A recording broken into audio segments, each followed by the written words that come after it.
Hello, everybody. Welcome back to Walking and Talking, the show where we walk and talk.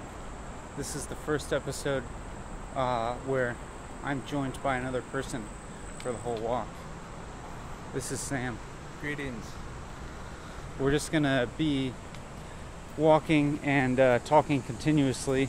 As always, I don't really have any content planned ahead for you to talk about. I'm just kind of extemporaneously talking, although sometimes it may occur that a subject or issue surfaces within that process and gets explored. So I'm holding out for the possibility of that, and I'm interested to see how this will be different with another person present. Already I'm thinking of things while you're talking. It's it always seems like if I think about it beforehand, I don't have anything to talk about, but during the process it's just like self-generative, like whatever I said last seems to be the point, the departure point for whatever I say next. Have you, on previous episodes, well, why talk about previous episodes? The idea of self-generation and becoming, I've been thinking about that in terms of chaos and chaos creating a kind of pattern or organization, and how like emergent phenomena. like turbulence in water. Yeah. Like if you look at a river with reflections, waves, and wind, and all of this noise on top of the surface, how it's impossible to really see it because there's so much information or so much Complexity. Yeah, there's so much complexity going on. But at the same time, you can also see waves throughout, and depending on the angle or your focus, you can see different waves that are coexisting. But it's impossible to see it all at the same time. And well, you can identify patterns. yeah, and that's like when you're just doing the introduction. That's what I was thinking of. I brought up that idea. Yeah. I kind of view life as being a emergent phenomena.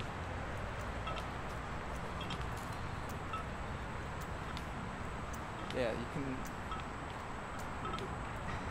you can see it. I mean, when that clicks, then you see it everywhere. I'm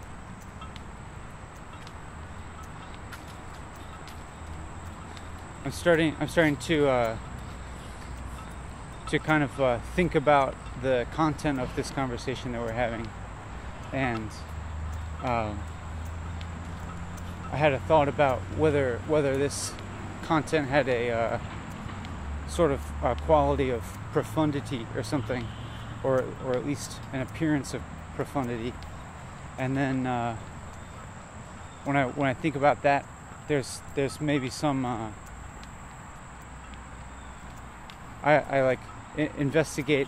I mentally kind of investigate that to see whether there's like an inherent and real feeling of profundity in me when talking about a certain issue, or also if there's a certain preconceived notion that I should be talking about something profound. I guess that depends on your experience, so like what's going on for you. Yeah. But Like,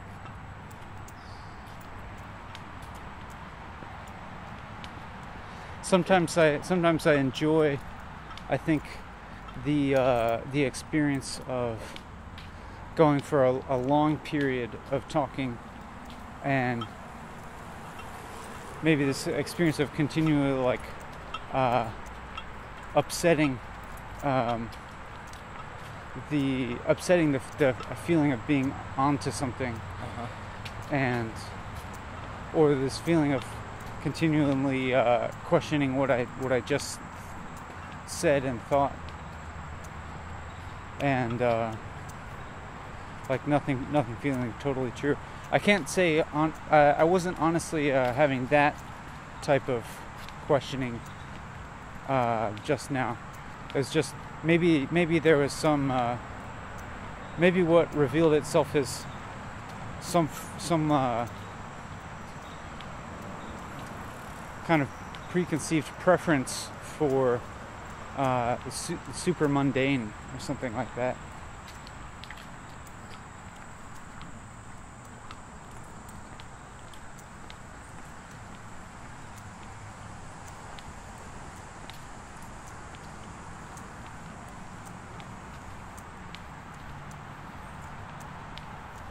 In this silence that we had, I like this imagination, or I imagined the scenario of us doing this walking and talking episode and getting into like a very heated and intense argument.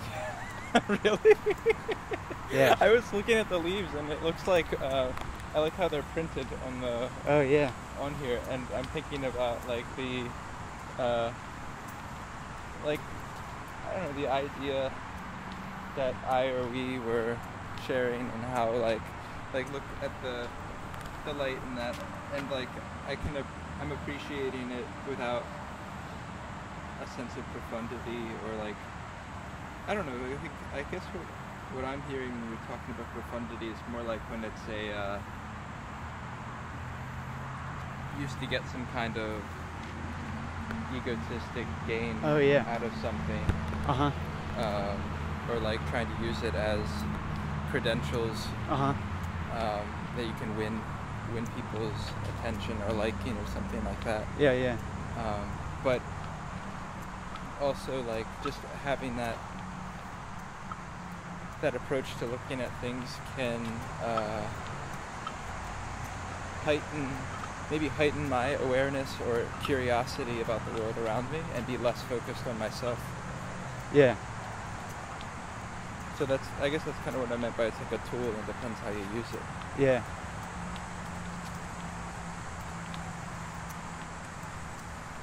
To be clear, this imagined scenario of us getting in a heated argument was somewhat humorous, and I imagined us laughing about it afterwards. But it was also humorous to imagine, because it actually seems very unlikely. Well, it's kind of hot, so we got 50%. We got the heated. The temperature is hot.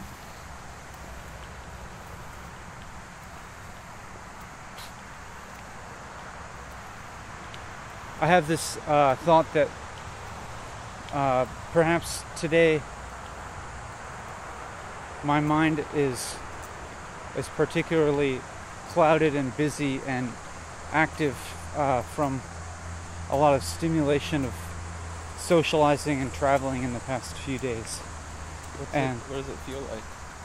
Right now it feels, I'm not sure if it actually feels like that. It was just like maybe beforehand there were a lot of thoughts that I was juggling in my mind about things that I would like to do, and social relationships that I would like to maintain and put energy into. Like an excited feeling, maybe restless? Maybe like maybe just like a juggling feeling, like there's so many streams of my life that I'm trying to take care of. There's some cool shadows. I'm noticing a difference in experience when talking with this camera Uh-huh. and a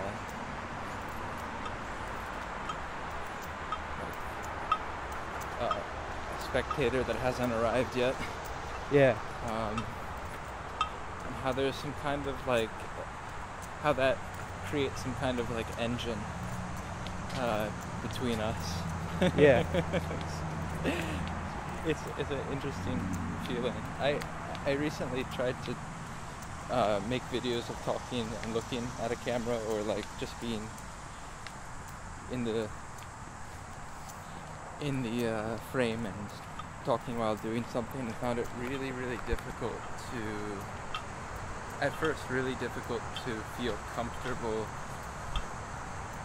talking as if there are other people there, or if I'm talking to somebody else, but they're not there, because I had to put on some kind of front, and it was like I'm always playing myself, I'm always playing some kind of version to myself when I'm doing that, rather than like just being silent.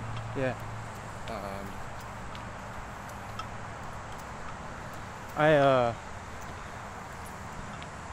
When I'm walking and talking by myself, I'm often relating just directly to the viewer, and for the most part ignoring this like temporal divide, because just because of the medium of video, it doesn't matter that much, because the viewer is watching this and hearing our words right now, like, and we're also speaking and saying the words right now, and even though, like, you don't feel separation. There's like some separation or medium, but the thing of video is that it does create this bridge across time, and so I just kind of like talk to the viewer because I'm kind of thinking about their experience of watching the video, which is something they're doing right now. Yeah, when you say that, I feel differently about it, and thinking of it in terms of like I'm talking on Skype, and there's maybe a unknown lag in time between, like, I don't know, 24 hours and infinite hours, but it's like a conversation that has a very long lag. Yeah. Well, yeah, I suppose so. But it's also kind of like it's for the most part like not exactly a conversation, because the listener can't respond to us within the viewer can't respond to us like within the time frame of this video being created. They can only respond. Look like a snake. Oh yeah, it's an inner tube. They can only respond like via comments.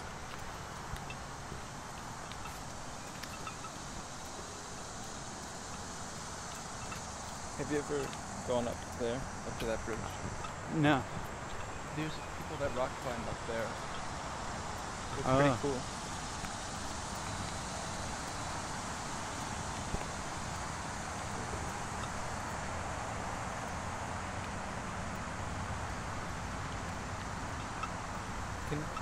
Would you mind if we like walked slower? Okay. I feel like the rhythm of my legs is directly influencing the rhythm of my mouth. Oh. I kind of enjoy the fast pace, but I'm willing to do this for now.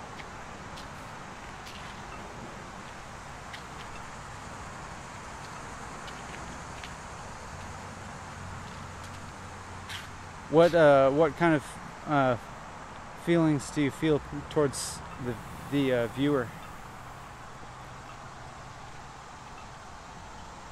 I'd have to think about it, and then it's like at that point, is it? I don't know if I can answer it if I'm like thinking about it. What feelings I have towards the viewer? I don't know. It's more like I have feelings towards you and towards this activity. Maybe a feeling towards the viewer is something like curiosity. Uh-huh. Because I don't know who the viewer is. Uh-huh. Interest and curiosity. And maybe hope. Kind of hope that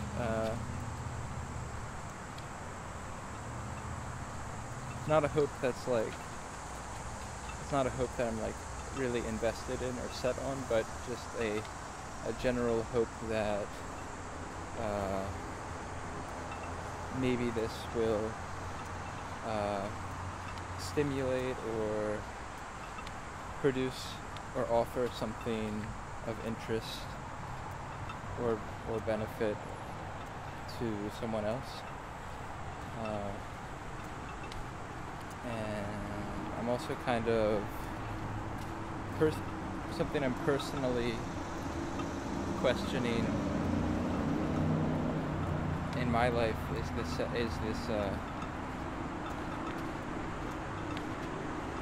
motivation of benefiting others. Uh-huh. And I'm kind of questioning what it means to benefit, and questioning this distinction between activity that benefits and activity that doesn't benefit. Yeah. And like I was talking about earlier, the sense of not knowing myself and not knowing the world, having like a less coherent view of myself in the world. Also this, what had been a more firm, maybe even dogmatic idea I've had about benefit and harm, I'm feeling is being like thrown into some kind of like doubt and questioning. Uh-huh.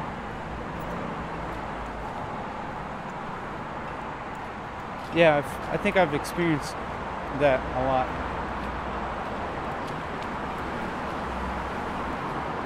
And I think that making these videos is one way for me to kind of like actualize that question, or like put that investigate that question.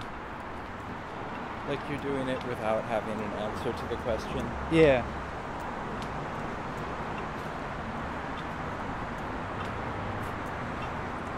Or doing like not having necessarily an answer to the question of like what's the way to benefit people the most, or this question of like is it possible to benefit people, but at least being able to rule out some options of things I could be doing, and then move towards the things that seem like they are on the margin of that possibility of being very beneficial. So like maybe in some sense this video could be beneficial to someone if indeed it's possible to benefit anyone at all. Yeah, I see what you mean. And that's also, I think about that also in relation to whatever unique or ununique position that I'm in the world, and what resources and connections and skills that I might have.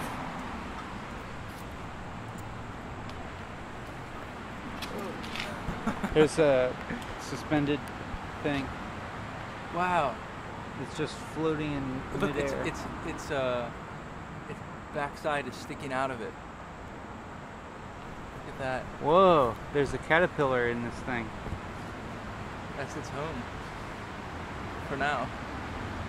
Wow. Ooh. Oh, I've never seen one coming out of those before.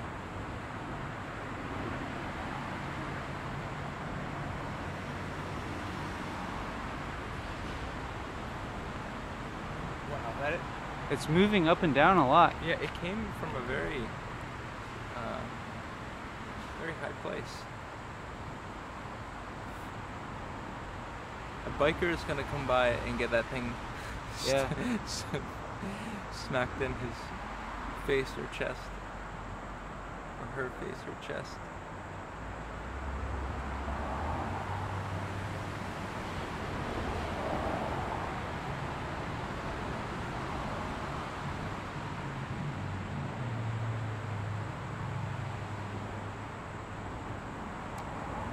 I wonder if it's in the process of becoming a butterfly. I would guess it's somewhere in that process. Or maybe it's still building this cocoon. I'm not sure what the reason for suspending the cocoon in midair is.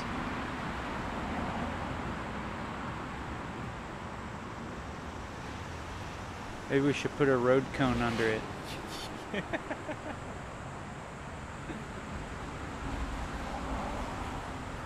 kind of a good idea. Alright, let's do it.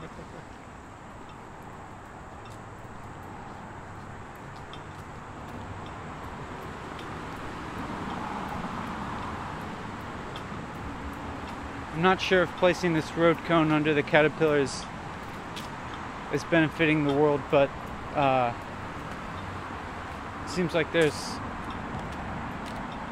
a greater possibility of it benefiting the world than harming.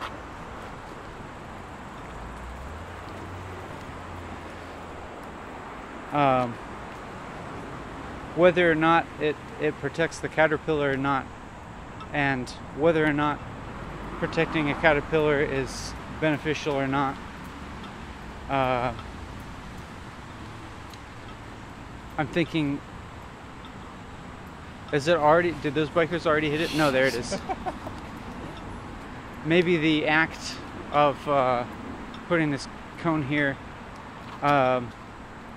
maybe the primary benefit is actually in stimulating imagination and wonder for anybody who might witness the cone and then witness the caterpillar, and maybe for the sake of this video too. It's still swinging wildly about in the wind, and it's hard to tell where the center axis of its pendulum is. All the way over here, right? Yeah.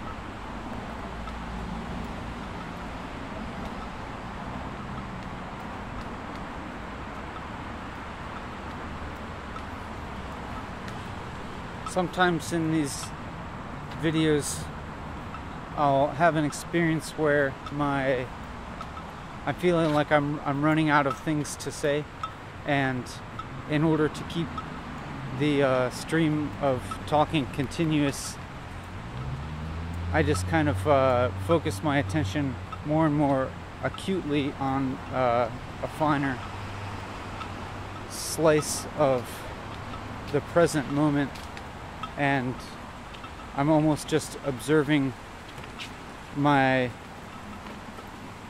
words coming out of my mouth and observing the sentences being formed in my brain, and feeling like I'm kind of like really on the experiencing the edge of generating that thought, like just trying to observed the process of forming my thoughts into words and saying them.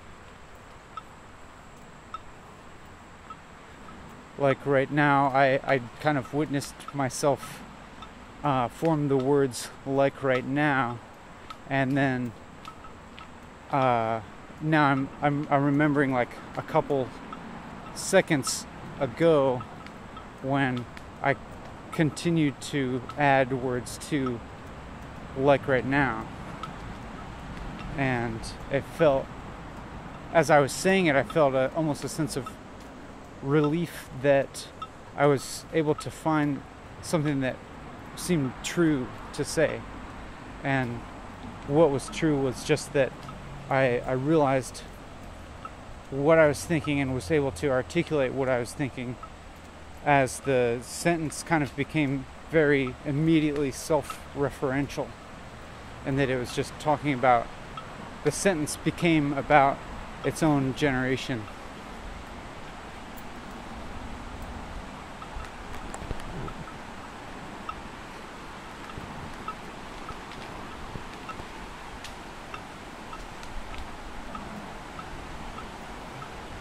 Enjoying the loudness of the water.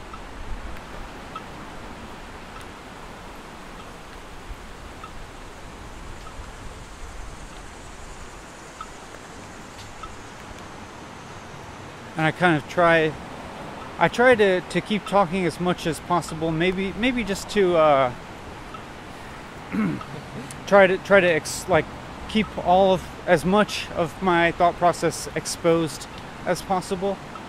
And I enjoy getting into that because it feels like I'm actually digging into something, and knowing that the listener is able to hear all of this, it almost creates a kind of accountability or something for my thought process, and holding myself to this stipulation of not stopping talking is like kind of forces me to become aware of my thought process in a maybe in greater clarity than I might if I were just being silent and walking without talking. You're constantly remembering what you're doing when you keep talking? I'm not constantly remembering, but I often think about something that I just said, and the next thought is often just a thought that is about the last thought that I had. So there's some memory involved, but I enjoy the moments where it's where it feels like a very short term type of memory. So that there's very little gap between what you're remembering and what you're doing right now. Yeah. Although, like, in the last episode, I noticed that it involved some longer term memory, and that there were some questions or issues that arose early in the video, and I went off on various tangents exploring different aspects of those questions, and then I remembered the initial question and kept returning to it to explore different aspects of it, and felt that I had explored the issue somewhat in depth by the end, and that was satisfying, or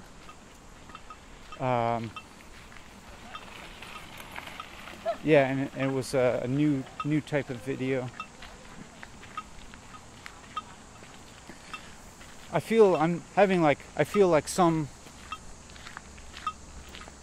vague concern about the quality of this video and the quality of or maybe the continuity of what we've been talking about or like What do you mean by quality? that's an interesting question. Like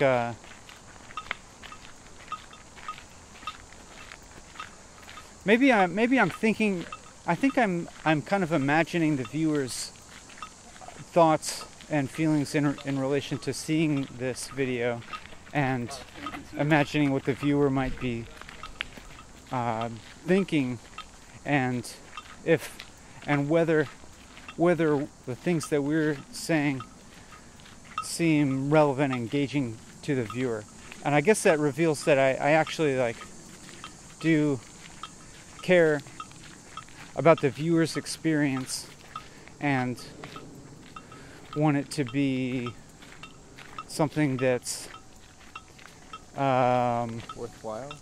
yeah, worthwhile, like and maybe not necessarily strictly engaging in an entertaining sense, but at least providing us like a very like at least providing a substantive type of subject matter that could stimulate deep kind of thinking Like and you want reflection. You want there to be some kind of content for viewers to receive. Something Oh, like that. And that's you're feeling or fearing that maybe right now we're not offering enough content or content of a certain quality that people can take and use or enjoy. I guess the question of offering an amount of content isn't so much a concern, and also I have to say that in the expressing the last kind of what I'm thinking of as like a segment, or expressing the last thought about feeling some concern about the quality of the content. In doing that, in expressing that, I started to feel more reassurance or more confidence about the quality, because maybe the way that this was expressed felt like the quality that I might have been looking for. And now I'm noticing the thoughts coming out starting to have a little bit longer continuity, it seems like to me, and be expressed with a little bit more depth. And I'm starting to feel this feeling of discovery, of the next, like this thought that I'm expressing right now, I wasn't expecting to have, and I feel interested in having it, and I feel interested in like the means by which it came about, and I'm interested that the feeling of concern is like has like subsided and already.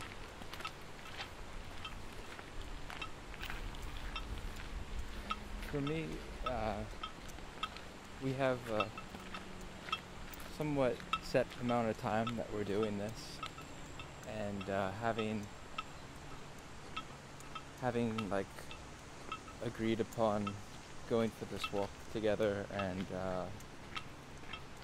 for like a certain amount of time, I think that creates a kind of container for this experience where maybe there's like an element of faith in that even if when things don't feel right or feel boring or uncomfortable, Yeah. that kind of like a determination that we're going to get through a certain amount of time doing this. Yeah. And that allows for perseverance which allows for things to actually happen. Yeah. Whereas if we get bogged down with discomfort and awkwardness and frustration, or things not going how we want them to go, then we won't really get anywhere. Like that, there's a metaphor about digging wells. If you dig a little bit here and a little bit there and a little bit there, Yeah. then you don't really get any water. But if you keep going down with one, then you have a greater chance of getting water. Yeah. I've experienced that in a lot of past episodes, and each time I have it, I'm kind of reminded, like, there's often some form of discomfort that surfaces during one of these episodes. That could be of varying degrees of intensity, but I've found every single time that it has always resolved in an interesting way at the end. It's almost as if knowing the time period that is available, it's as if the kind of arc, like maybe emotional arc or other kinds of arc, seem to kind of naturally conform to that time span that's available. And having a 4-hour time span I think allows for, like, maybe a more, well, I'm not sure about more in depth, but at least longer, just by definition. It seems to me like having a 4-hour time span allows for coming in and out of discomfort and satisfaction and dissatisfaction. Yeah. Whereas if you just have like a shorter video, or like 30 minutes or an hour, maybe we could just talk about one thing during that time pretty consistently without hitting blank spaces and tensions and collisions and things like that. Mm-hmm. And to me, that's something interesting or valuable about the endurance of this. Mm-hmm. It's like knowing that we're going to be facing some underlying dynamics. they're bound to come up. Yeah. And like personal insecurities or fears are bound to come up. Yeah. It seems to me that in this moment, both of us are able to frame this experience pretty positively, and I don't have any. I think I have no problem with framing things positively, as long as it's, like, not unrealistic or anything like that.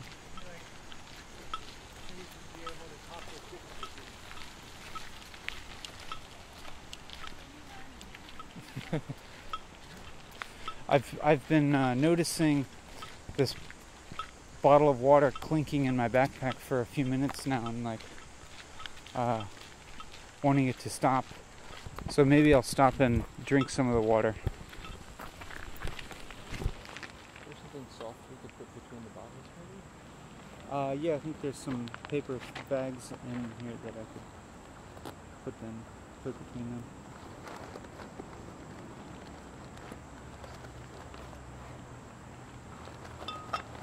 As I pull out this water, sometimes I think about trying to maintain the stream of talking while I'm doing it, but I'm going to take a sip of water right now. A little bit of seaweed in Yeah. For electrolytes. I was wondering if as soon as I started drinking water, you would pick up and pick up the talking. Yeah, I thought about it.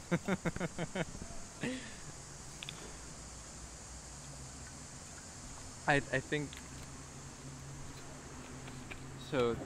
Yeah, two things are coming up for me, which like as you were drinking the water, I was thinking about how you were talking about continuity and how continuity is important to you in this, in what we're doing right now.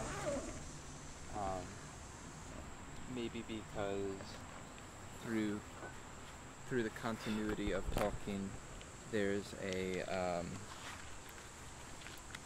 freshness and spontaneity to what you're saying, and an authenticity to it, where there's less pretense or overthinking things, and also being closer in touch with what's going on right now, and not speculating about the future or thinking about the past. And yeah, so when you were drinking the water, I was appreciating that about, I don't know, that value or intention behind what you're doing, and seeing this as a kind of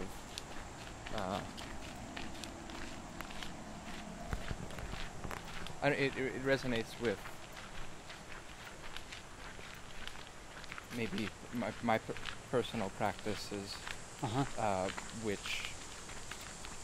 in which I'm not spending 4 hours talking though, but I could see some kind of common thread there. Yeah. And yeah, I was appreciating that. And then another thing about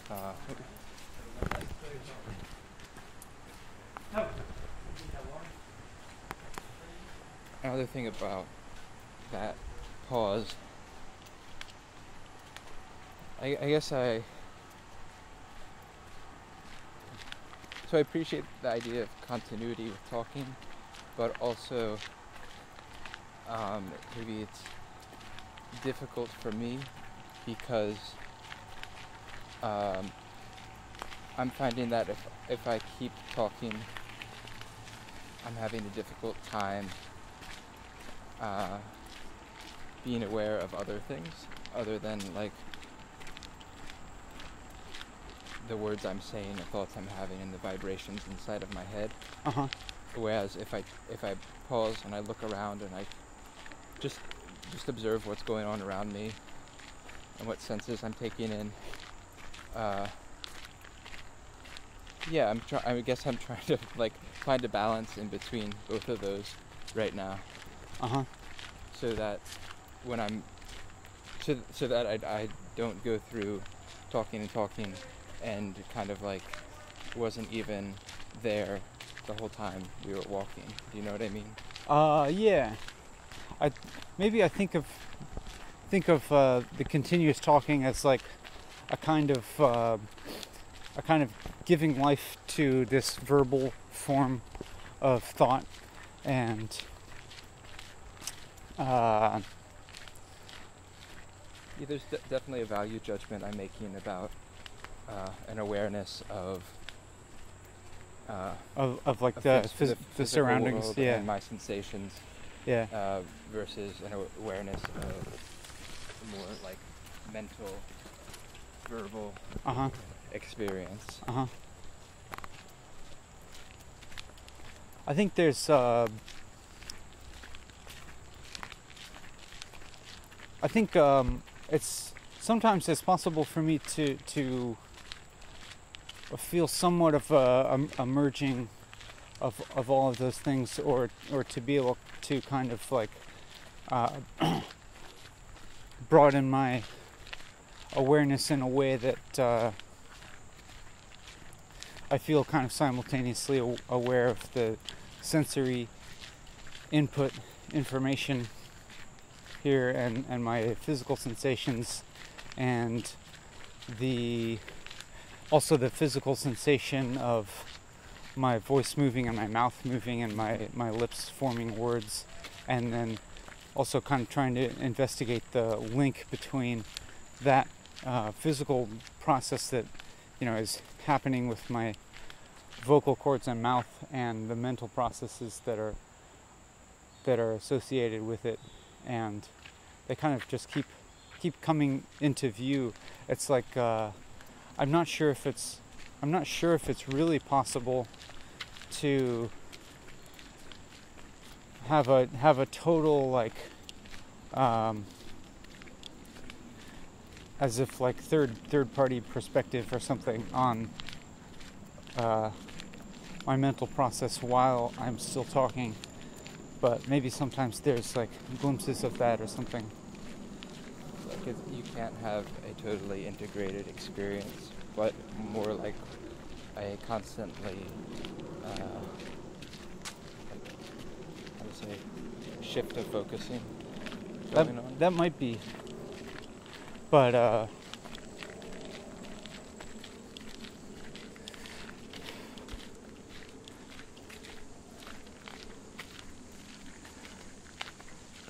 like right at this moment, like there was a real brief pause before I said something, and I noticed myself focusing in on a more more acute, thinner slice of the present, which maybe one of the mechanisms for that was focusing a little bit on my visual field and kind of letting the broader visual field come into my awareness rather than just the center focus of my vision field.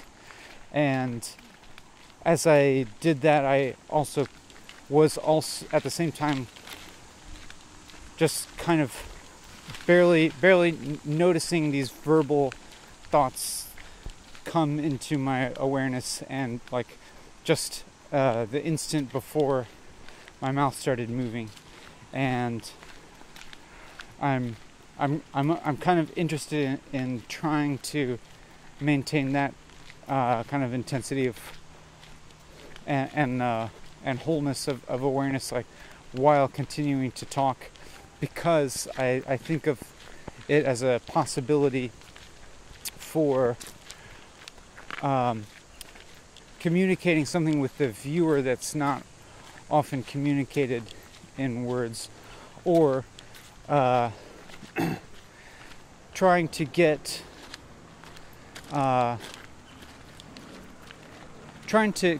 as close as might be possible with words to transmitting that actual experience rather than communicating an abstraction about that experience. And I'm aware that words are kind of inherently abstract, or like words carry inherently an abstract thought, but at the same time they also are if you want, you can totally reduce them to a physical phenomena. And like in the case of the listener, they like I can use the conceptual dimension of words to draw the listener's conceptual mind towards the fact that they're hearing sound that's coming out of their speakers or their headphones, or however they're viewing the video, and just draw like, and then their attention might start to shift towards the more physical aspect of that experience, which and away from the conceptual, which might affect a kind of shift in the quality of awareness. Like saying headphones or speakers, and then guiding a kind of noticing of those things.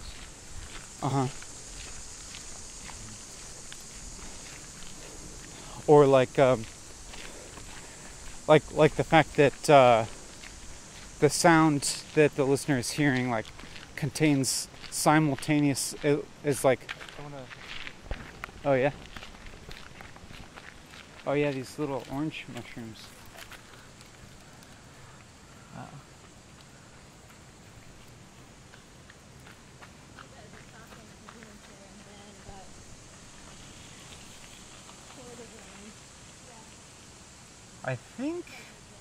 I think these are not chanterelles. They look kind of similar though. The way this one, the gills are decurrent.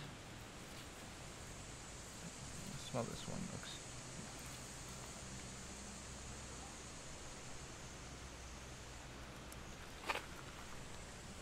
It smells like dirt.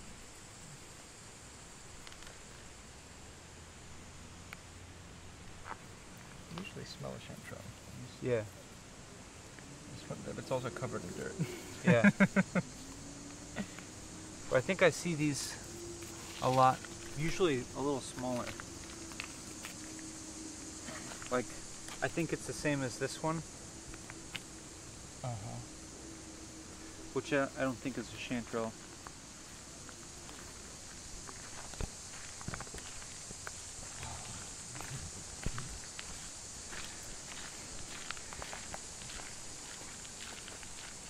So I'm imagining now like what might be the most entertaining or fun way to return to the thought that I was talking about, and well, I don't know if I misunderstood you or if I was understanding what you're trying to say, but for me the idea of the interaction with the viewer, I'm interested in that, and wondering what we can do right now that would be some kind of interaction. I mean, I know throughout this whole time we're constantly interacting, but more, I don't know what I'm thinking. Well, I mean, like, one way to do that is to just kind of like directly address the viewer. Like, for instance, like I could like say hi to you or something, as opposed to Sam, like, and just try to like express that, like, I would hope for you to feel kind of some sense of inclusivity to this walk, even though you can't really actively respond in a way that we will receive during the course of this walk, but I want you to know that at least for me and maybe for Sam as well, like just the you're watching this, like you're the knowledge that this is being transmitted to you is has an effect on my quality of experience while doing this, and kind of propels me to continue doing this and to continually talk. And that's something I appreciate, because it's like it's an extra like incentive or motivation to continue through this process and stick to the kind of self-imposed parameters of walking and talking for 4 hours. If there's something that you could say, and maybe you're doing this right now, but I'm wondering if there's something you could say to somebody and you didn't know who that person was, but you knew that they were definitely going to hear it, what would you say? I guess the first thing that comes to mind is just to like express a kind of very general type. You think this will be 2 hours? If we may have to change batteries one more time. Do you have Just yeah. Oh. So the batteries ran out, and I'm not sure exactly how long ago, I'm not sure exactly how long we've been talking while the camera was off. Maybe like 3 minutes. Yeah, maybe just a few minutes. But just to recap what I was saying, it was about what I would in response to a question that Sam asked, what I would want to express to a viewer whose identity I don't know, and it would be to express a general kind of feeling of empathy and relation to this shared experience of being a human and being alive right now, just this experience of life. And then Sam started talking about what an analogous act in the pre-internet world might be like, which would be writing letters to people that he didn't know. And what you said sounded like expressing like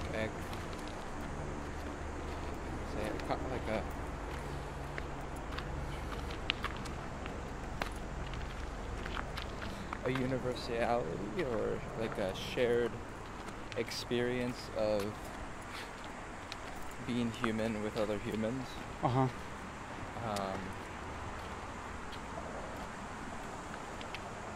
And also a kind of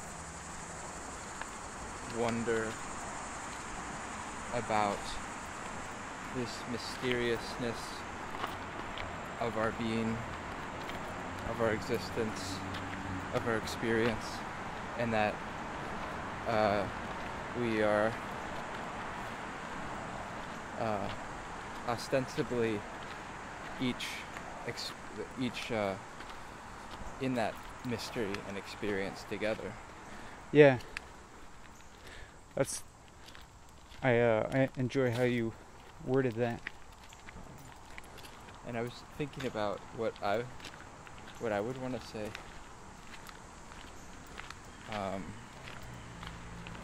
If I could say something to somebody I didn't know and they would receive it. And it was kind of similar to yours. I was thinking of something. I think we'll want to turn around here.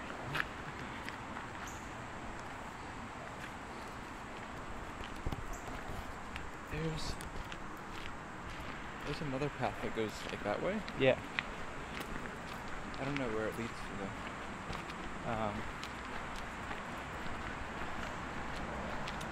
Yeah, I was thinking of basically expressing. I'm trying to remember something. Uh-huh. I know what I want to say, but I'm trying to remember something. Should I make the effort of remembering it? I kind of want to remember what I'm trying to remember so that I can share it, because then I'll be more transparent with where I'm coming from with my idea. Uh-huh.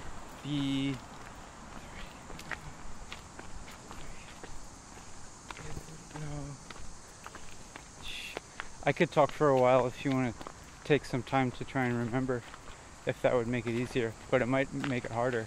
Yeah, I'd rather just do my best right now and say,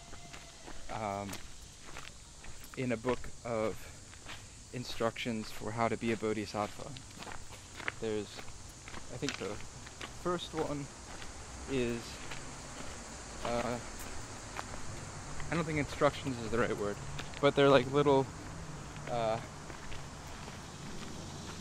ideas or phrases.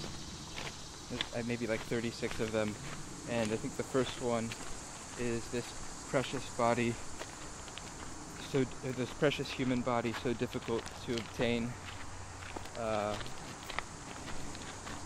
then something like, with this body I'll strive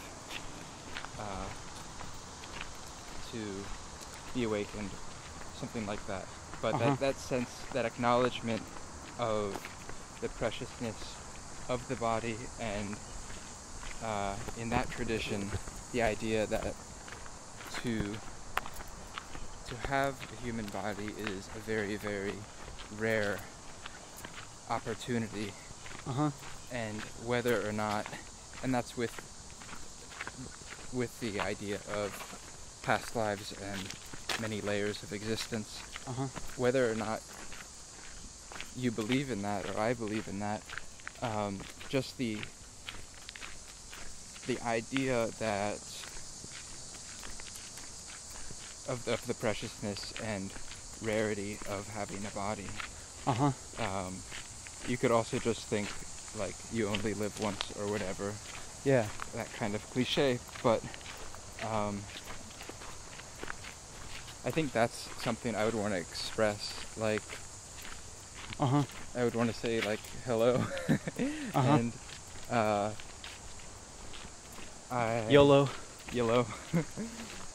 And like just wow, I don't know who you are and you don't know who I am, but if you're reading this, you and I are sharing this experience of you and I are sharing this experience of being alive right now, and isn't that mysterious? Yeah. And then I'd probably go further and try to like maybe just ask or hope with some kind of motivation of stimulating another person to like question what kind of possibilities they have in life, to like what are your priorities in life, what does it mean to you, and how can you manifest yourself in a way that's meaningful to you. Yeah, something like that.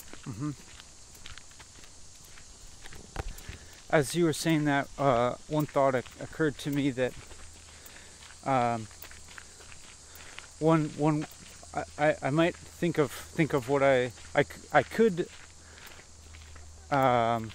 name what I'm wanting to express to the viewer as love, but I don't think it's like necessary to call it that, but also it's a type of love that is not a specific kind of love, like not knowing the specifics of the viewer. I can't describe you and your specific qualities. I can't speak about, but there is a kind of feeling of, I know that you do have specific qualities and specific characteristics that make you who you are. And as I'm saying this sentence, I'm starting to feel aware of possibly like reaffirming aspects of identity that maybe earlier in the video I talked about, maybe trying to have temporary experiences of loosening up that sense of identity, or like a temporary sense of merging or loss of identity.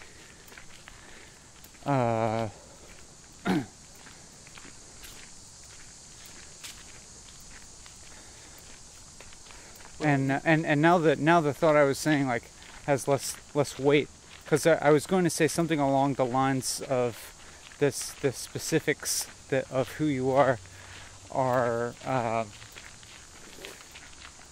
manifestations of a kind of like greater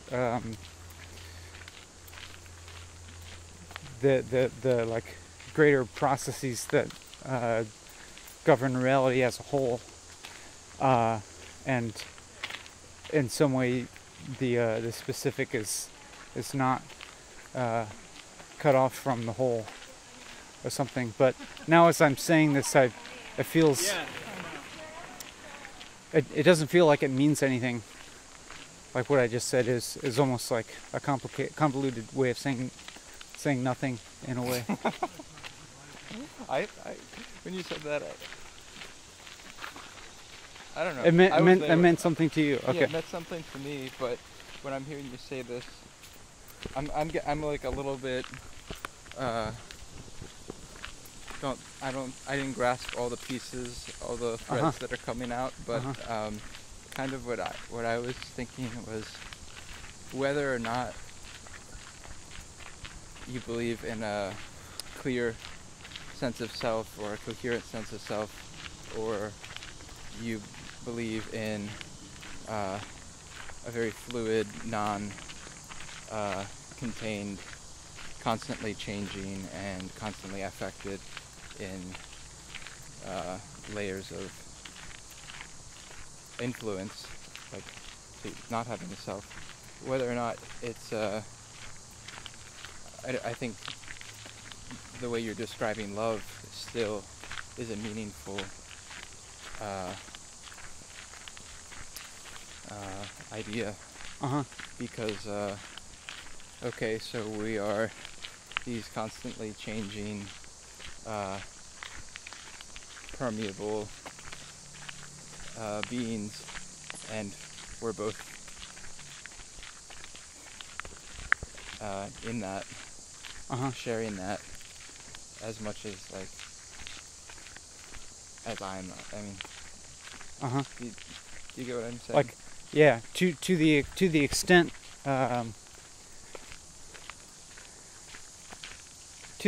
that we have, you know, a sense of self and a sense of identity, like that experience is shared with others, and almost that sharing is like, I don't know, I'm losing my train of thought here.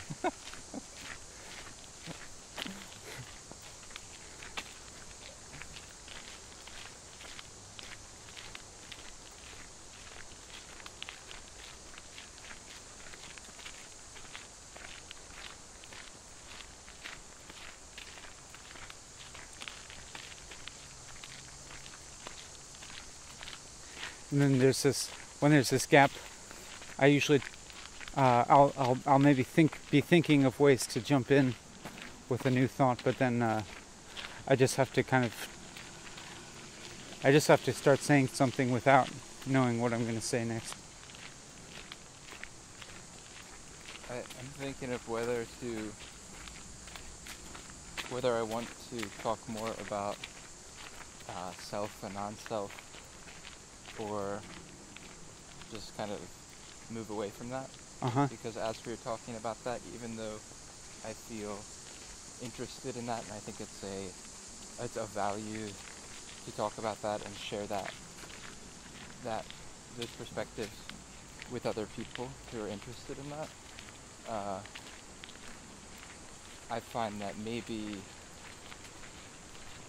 we are getting a little lost, or like again, like the quality of what I'm saying might not be coming across as well as I would like. Well, there might actually be a better way of kind of actualizing the kind of idea that we're talking about, that may not have so much to do with the content of what we're saying. Although, as I said that, I started to feel a doubt about that. Like, for us to be talking about self or non-self, I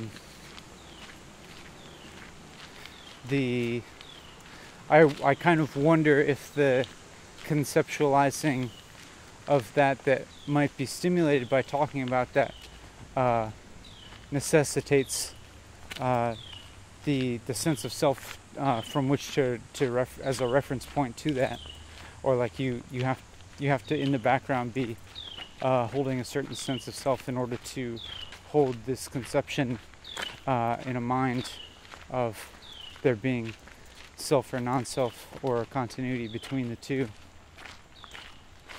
For me, I still feel like a desire to say something about that. Yeah. I think it's important for me to clarify about like self and not self. Like, to me, my understanding or my perspective is that having a self, or the selfhood, is an apparent reality, and non-self is a more subtle reality, and that even though they sound like contradictions of one another, that they're actually coexist. Yeah. And that to deny self altogether is a kind of it's an extreme, and to deny non-self is another extreme. Yeah. Like, to me, it seems obvious that we have a sense of self. Like, I'm not in your body, you're not in my body. Yeah. But the non-self aspect of that is that these bodies are constantly changing. Yeah. And impermanent. Yeah. Yeah, that way of articulating it. That's pretty clear. Makes it pretty clear to me.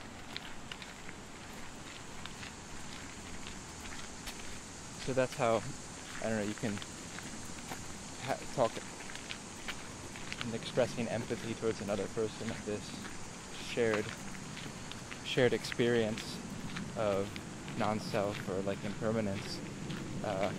That contradiction can be kind of held coherently.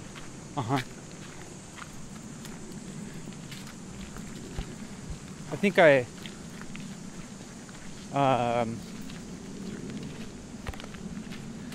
sometimes maybe when I think about these things, I just kind of try it and investigate on like the level of perception and sensation, to what extent I am feeling like a self or not. And so maybe that just kind of involves like being aware of like the feelings in my body, and or also just attention to like what I see as sense perception coming in. And as I started talking about this, I started feeling like a slight dissonance between what I was saying and what I started to have glimpses of experiencing, in that it seemed as if the words available to express these things or the ones that I was saying, at least, were mostly representative of a separate self that is here, and able to reference ostensibly external things like sensory data, like coming into my eyelids. Like there's like if I talk about my sensory input, then it means there's me here, and then there's information that's separate that's coming in. But I can start to have like little glimpses where I don't experience that as separate, but my mode of talking, I can't tell if there's, I'm not sure if there's like a way of speaking that seems to like encompass that experience.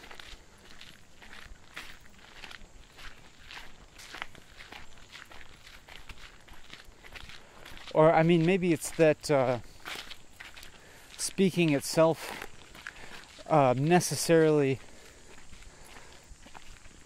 kind of originates in one mind, although of course there are two people here, conversing with each other, and so of course the thoughts are going back and forth, and we're in some like kind of very obvious way, like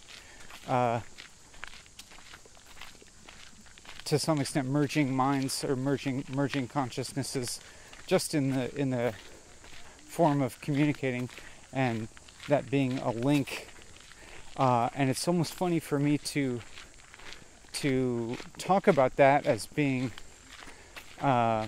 anything profound, because it's actually something that's like, entirely ordinary, everyday thing. Like, everybody is communicating all the time with each other, just talking, and we don't normally, think of this, experience of talking or like writing or whatever way we communicate as being like a profound like merging of consciousness.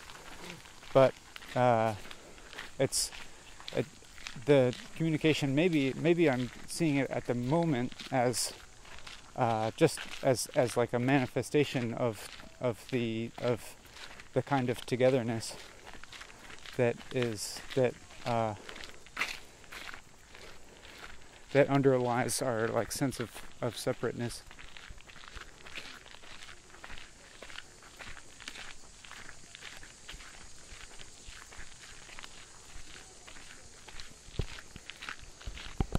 Yeah, language is, when you're saying that, I'm seeing language as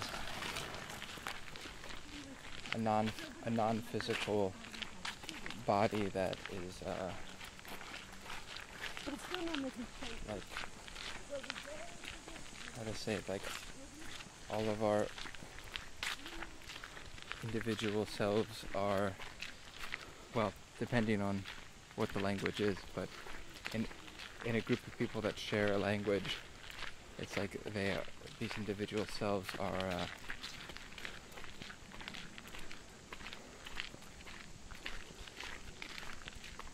kind of immersed and saturated with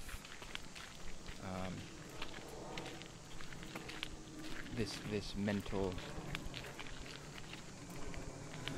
framework or something? Framework, or like more like materials.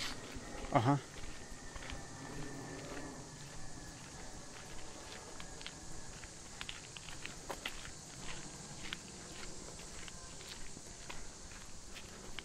I like that. Oh, these are crowded parchment. It's called burrowed. Oh yeah. What did you say? Parchment? Crowded parchment, is that fungus?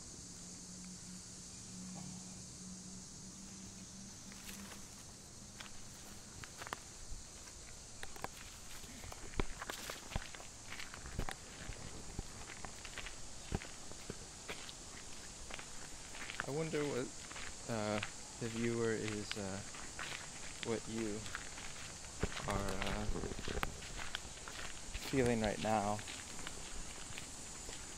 I started to think about, or it kind of dawned on me that I had taken some like extremely circuitous route to just describe a like completely obvious everyday phenomenon, and which is interesting to like to go off on some like path of profundity or something, and just have it arrive back at the like completely mundane. And I'm able to enjoy that right now. So I guess it implies that it could go the other way too. That is like, and maybe you could say that there's profundity hidden within the mundane, but at the same time that it's still mundane.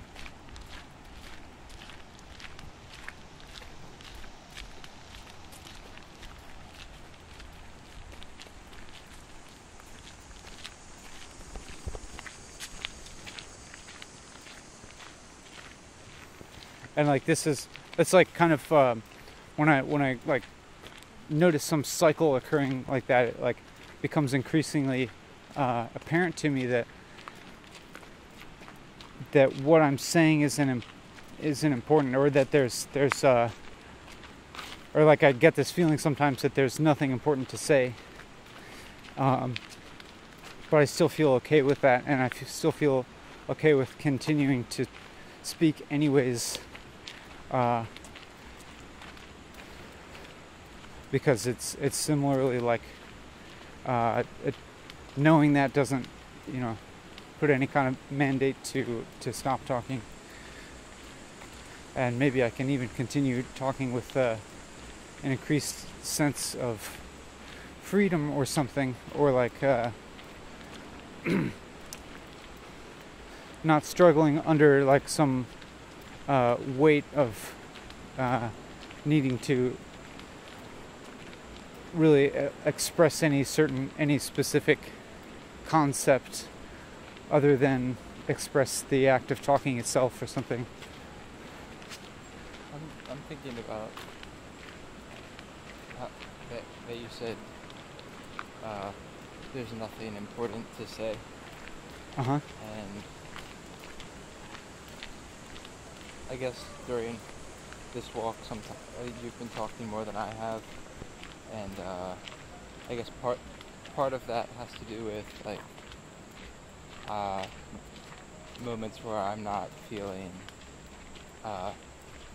moved to say something. Yeah. But I'm still feeling engaged. Uh-huh. Even if you weren't saying anything, Uh-huh. I'd still be feeling engaged, I imagine. Yeah. Even if I wasn't saying something. Yeah. And how that, thinking of that experience, what you said makes sense to me. Uh-huh. And how sometimes spending time with somebody else and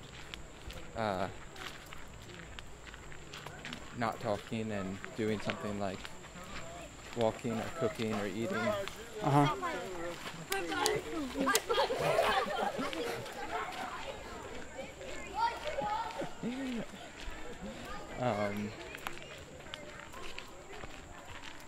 They just sucked out my thought through my hand. That's probably okay though, right? Now they're burdened with thinking. Yeah. I was like this experience of talking or not talking with someone else. Yeah, sometimes it just doesn't feel. Sometimes talking doesn't feel like it's really offering much or contributing much to a situation, and it's actually clogging things up or making things like unnecessarily complicated. Yeah. So then again, that resonates. Yeah. You said resonates with me. But there's a third thing that I'm thinking of where it doesn't resonate with me is when I've heard something from somebody and it's felt like either it met some need of mine, like to be among many different things, whether it's like, well, what's a need? So be generous with viewer, please be generous with what I'm trying to express as like vague and conflicted some of these words may sound to you. Sometimes hearing something from somebody else meets a need or desire of mine of like understanding or connection or reassurance. I feel particularly conflicted about reassurance. Understanding. Let's stick with understanding. The connection, attention. Sometimes it feels really good to and meaningful, and maybe even like healing to meet those needs through talking or hearing.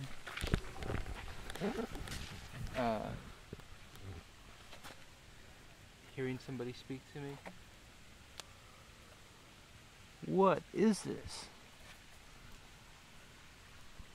I can't tell if it's a fungus. part of a tree, a mushroom. It's a mushroom. Or a piece of like spray insulation. I think it's a mushroom though. Yeah. I've never seen anything shaped like that. It's like a mountain. Wow.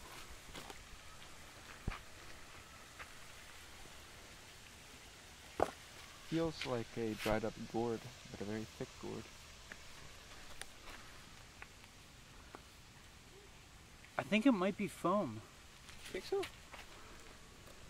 It looks like it's got these drops on it. Oh, it sounds like foam.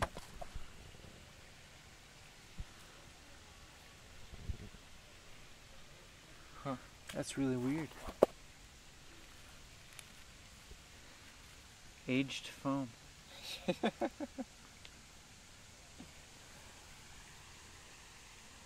What a baffling object.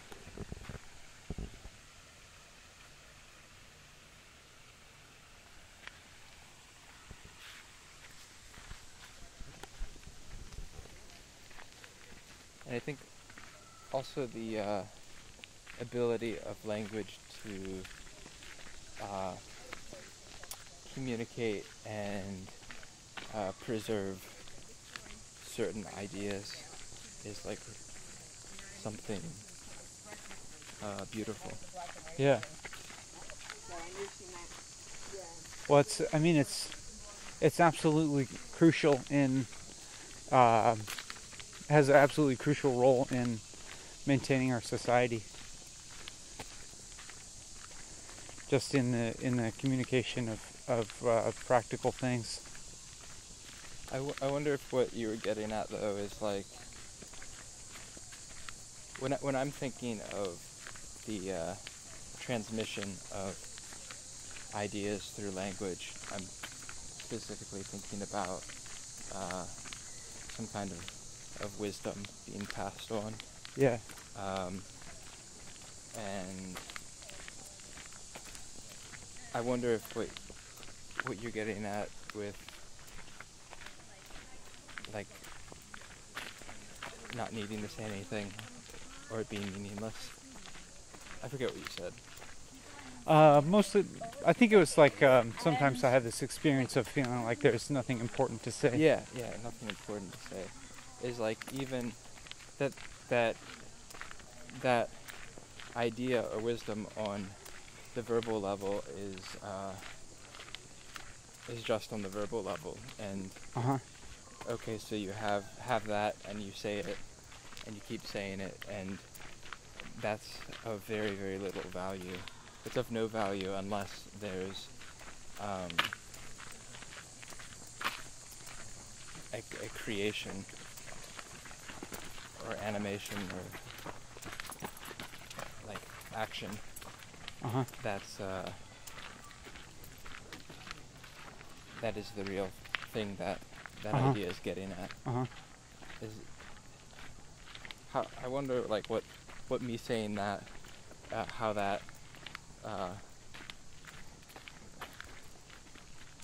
like affects or can be interpreted with like what we're doing right now. Yeah.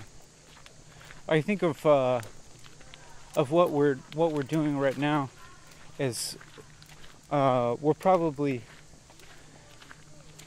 participating in the realm of ideas that are maybe bordering on the ineffable or something like that. That is, it's not like we have a goal of communicating anything of real practical importance to the viewer, and like we didn't like come here to with really an agenda of what to communicate. And so, this is like a kind of specialized zone. These 4 hours where we are we're continuously talking in kind of a realm where that's a little bit outside of the practical day-to-day needs that language is, I think, more commonly used for. And so it's not surprising that we're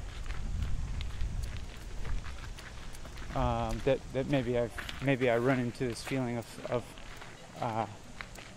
there not being an important thing to say. I guess maybe this is actually a practice of like letting language exist and generating language that's maybe not so beholden to other means. I've got I've got a suggestion. Uh-huh. You could offer the viewer some like a little visual tour of where we are. Uh-huh. Maybe that might be enjoyable. I imagine if I was watching this, I would be curious about like, so where are they, or what's? Oh yeah. Yeah, I'm thinking about. I mean, first, one thing I can do is just kind of like turn the camera outwards so that. Have you been doing that? No, I've mostly been pointing it towards us. So, pointing it outwards will give, I think, a broader view of where we are. I don't find it necessarily so important to talk to name the place that we are, or. Yeah, not thinking of like naming or something like that, but just like show some of the surrounding. Yeah. Because maybe. I mean, that would be another mode of connection, of sharing experience through the pixels on the viewer's screen, being arranged in a representative way that correlates to the photons that are entering our eyeballs. I'm thinking of the act of showing the surroundings as a way of trying to make this experience more interesting, or more interesting or captivating for whoever's watching it. As maybe like that's a act of generosity, or like consideration, and maybe like if I'm telling whoever's watching this that I'm doing, or you're doing it out of that, then that might change. It might be a little bit of a different experience for the viewer, instead of just like the camera moving and it's showing the same thing. Yeah. But knowing that like I'm thinking of how they are right now as they're watching it, and that I'm like have some concern. Yeah. In that way. Yeah. I mean, probably. Oh, toad.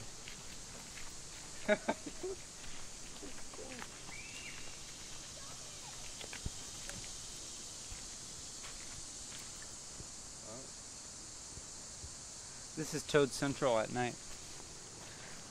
I think that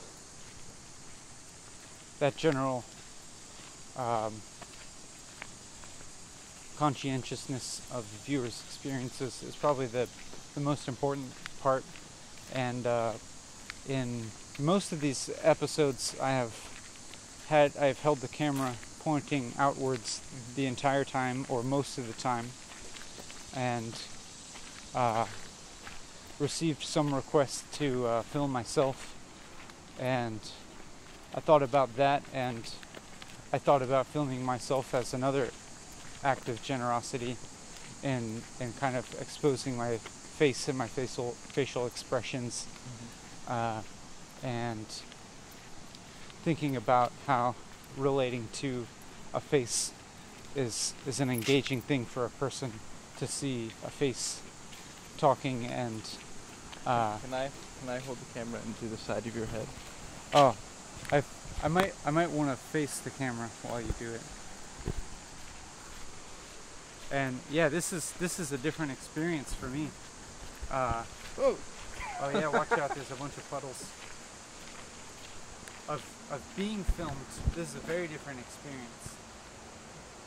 Like now maybe my whole body is in the frame. And, yeah, it almost is. It's a whole new level of exposure that I haven't actually been able to experience while walking and talking by myself, just because there wasn't a practical way to film my whole self. So here I am with my whole body visible to you. Almost your whole body. Almost. Except, I am wearing clothes, so there's like that level of social normalcy or decency, you could say, which I feel no need to push that boundary. It's also different for me. I haven't looked at you in the face in like an hour and a half. Yeah, we've just been hearing each other's voice pretty much. Yeah, and that was interesting in the way that like I wasn't really looking at your face and I wasn't seeing my face, and it was our voices like in this kind of dance, getting mingled together. Yeah. And also like the absence and presence of the viewer was also there too. Kind of, feeling that. Yeah. I wonder. I don't know. Maybe the viewer is like. I'm sure that some of the viewers have watched a lot of episodes before, and this would be the first time they've seen my whole body at one time, I think. Oh, again, I am back up even more. Yeah, you're all the way on there. Here I am just like presenting my body. And like turn around.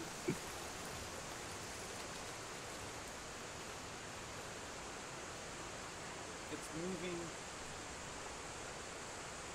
I'm speaking. I'm perceiving.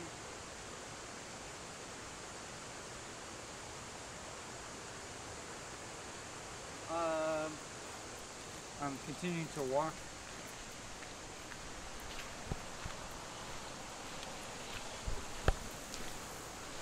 I'm kind of looking at the camera. It's in a way, it's kind of like making eye contact. Feels more like making eye contact than. This is useful. Yeah, that's useful.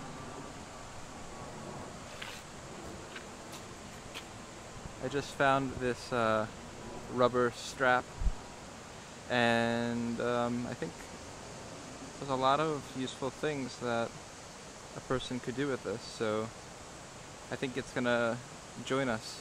Yeah.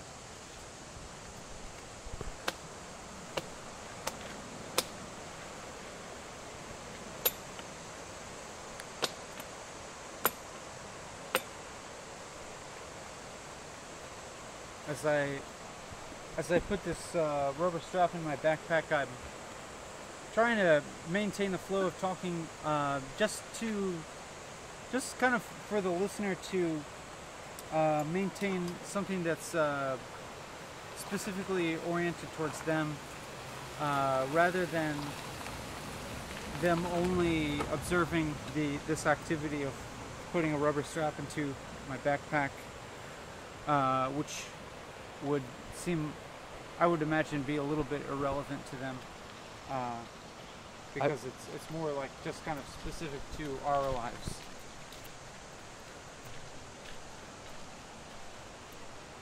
I'm thinking how when this change in the visual experience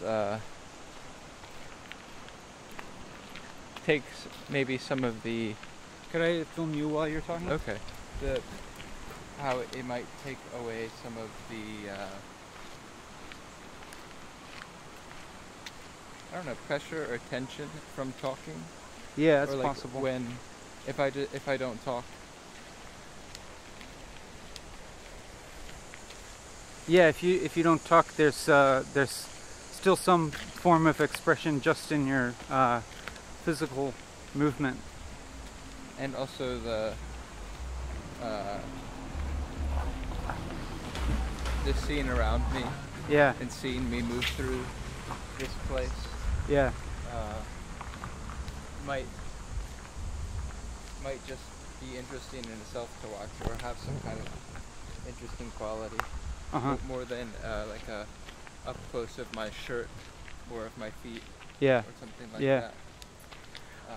I think at least it's going to be a less kind of like claustrophobic viewpoint by having a little bit of depth. When you said claustrophobic, what happened for me is like I'm interested in thinking of claustrophobic viewpoint, and maybe for someone watching us talk, and it's like a very up close claustrophobic visual view. Maybe also in our words. Maybe somebody might feel claustrophobic. Yeah, I can imagine that, in that it's kind of like dense. Oh, do you mean in the audio quality, or like in the actual like subject matter, or the continuity? Yeah. All of that. Yeah, yeah. And I'm curious, like, what having this more spacious perspective might do to the continuity. Yeah. Of our thinking. Another thing I think about is the viewer's relationship to their screen. I know that many viewers, or at least some viewers, just listen to the audio, maybe while they're doing some work or doing something else. Whoa. Oh, a dead mouse being eaten by yellow jackets.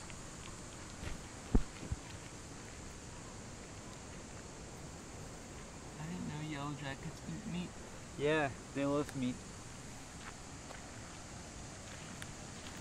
The yellow jackets, like, they bite stuff and they'll like tear a hole in the flesh, and then the flies get in that hole and lay eggs. The viewer has this relationship to their screen or their device, and they also have this option to be, very close to it, have their face close to the screen, or they could back up and still listen to it and just kind of observe their screen as one object within their environment, and that could be a way on their end to kind of alleviate some of that close-upness and give like a greater variety of depth of perspective. And like maybe I imagine, like, when the camera is close up to us, the microphones are also closer, and brings the representation of us closer in to the screen that the viewer is relating to, and so it's as if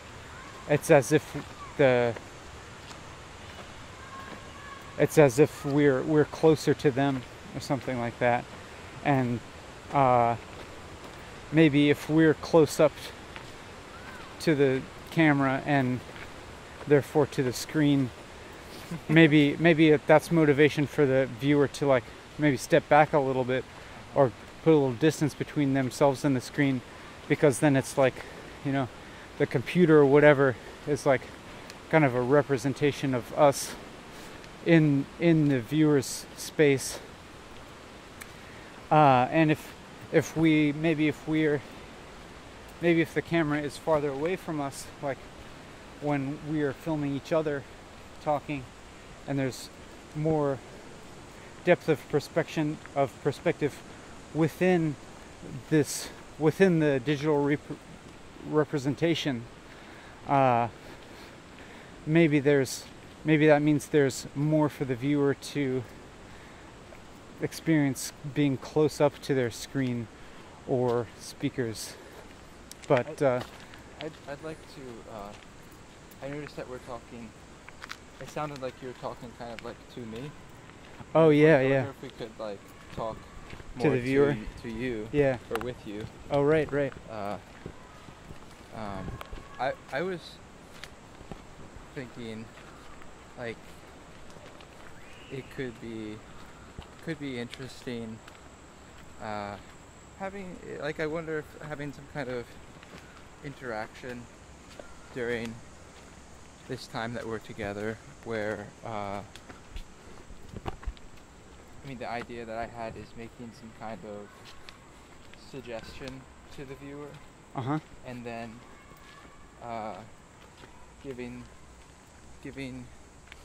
making some kind of suggestion to you, and then giving you time to do that or not do that, and then maybe asking you how it was.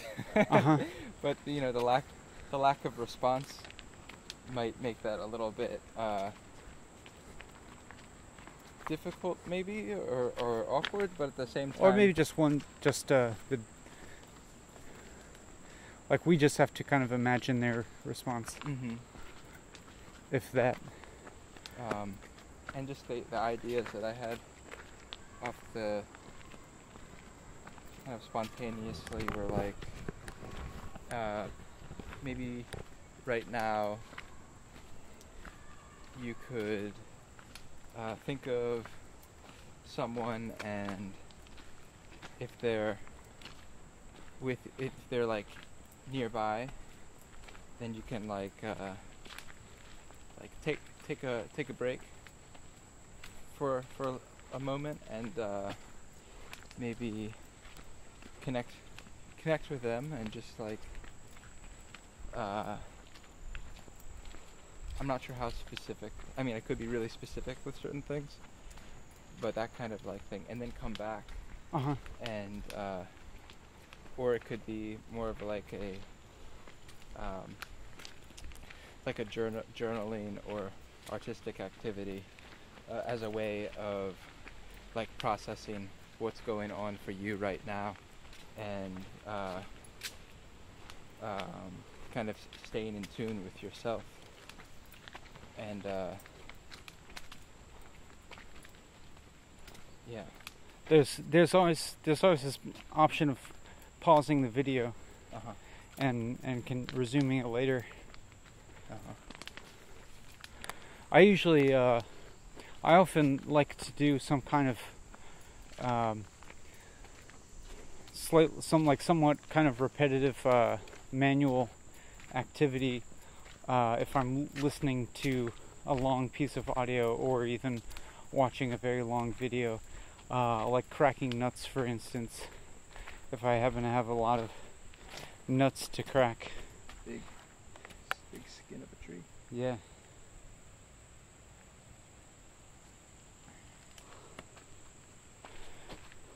Or drawing.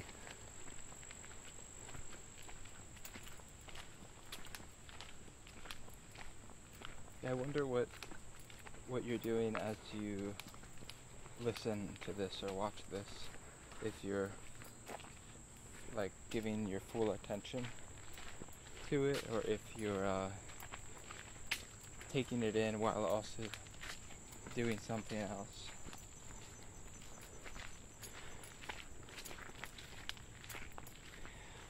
I also allow for the possibility that someone could be giving their full attention to this video and not doing anything else but and that the whatever thought processes are going on for you while you watch this video. I think I pretty much hold open the possibility that whatever that is, that it could be valuable, or that, you know, it's like I don't have this idea that by just watching this video for a long time you're necessarily just being a passive consumer or only a passive spectator, because I'm aware that the type of content that we're offering is not really entertaining. There's not a whole lot of visual or sonic stimulation, I don't think, and it's, you know, over a very long period. So I imagine that the type of engagement required to stay with a video like this is a little bit more active on the part of the viewer than, for example, if they're watching like a highly edited and produced video that's of a shorter length.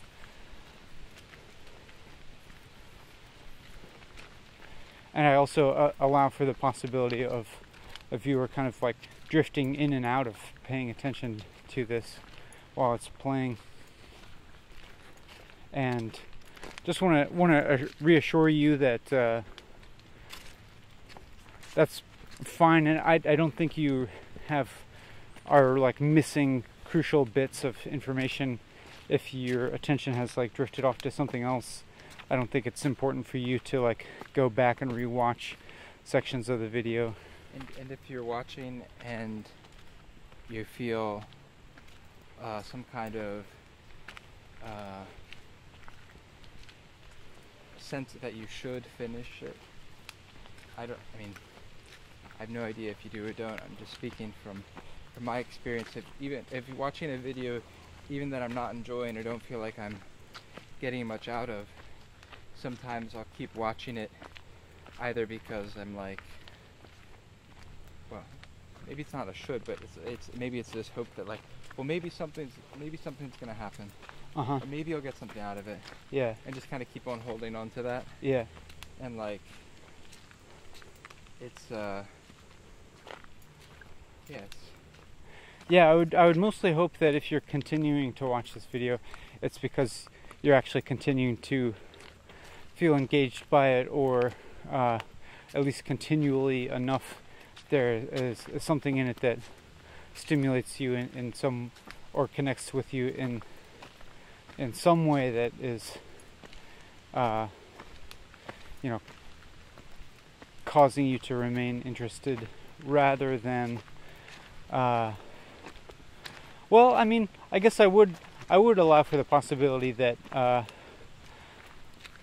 maybe you're experiencing some doubts about continuing to watch or to listen, but you're curious about what might change in this video, and I would allow for that too, because I think it is changing, and it will keep changing. Of course, not in the kind of sense that it's going to like become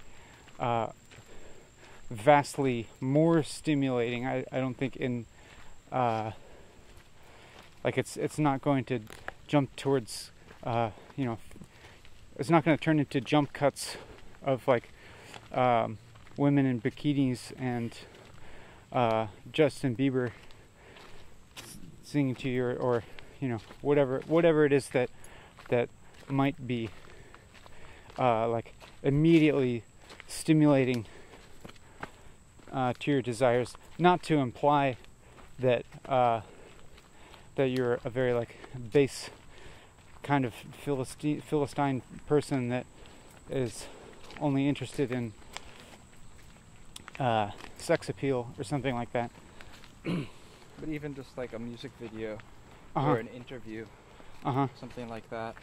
Like yeah. I find watching like interviews really interesting, even if I don't know who the people are. Yeah. And I never heard of them, just to like hear a very like skillful person, a person that's very skilled at asking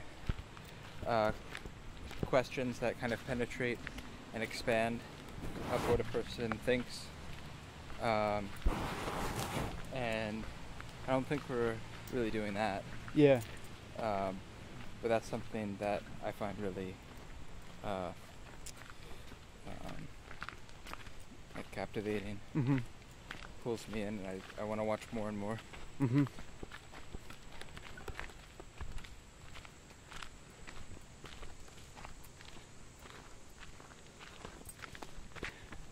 I mean, you can predict that this process that we are doing right now is going to continue for another couple hours. But that there's going to be variation in the quality of the content and the content itself as time goes along. Like, just for example, like I'm maybe starting to notice my body feel a little bit tired. Not significantly so at all. I think I'll have enough energy to finish the 4 hours, but you know, I'm like in a place where if I weren't doing this, maybe I'd. Oh, that was kind of an irrelevant thought. Like, if I weren't doing this, I would be tempted to just go home and do something else. But that's, of course, you know. Sam, I think you walked through some poison ivy there.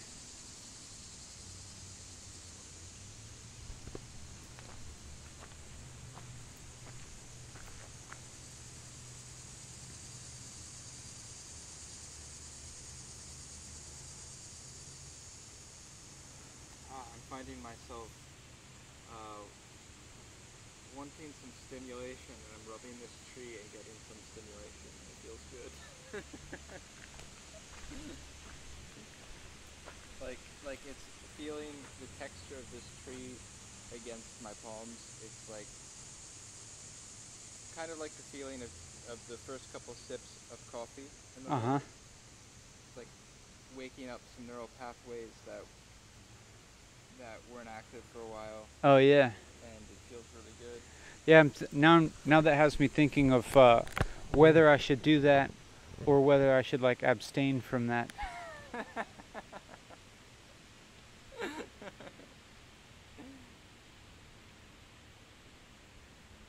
But also just stopping walking is different, and I'm just kind of looking around and listening to the sound a little bit more. And yeah, I guess this moment has somewhat of the quality of a break. There's a break in walking, and there's a little bit of distance. I'm continuing to talk. I'm also going to drink some water, which I think should be refreshing.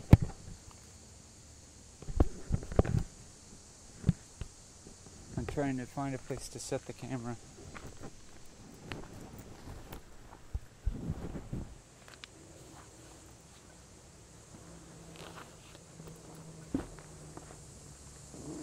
I'm also going to pee, I think.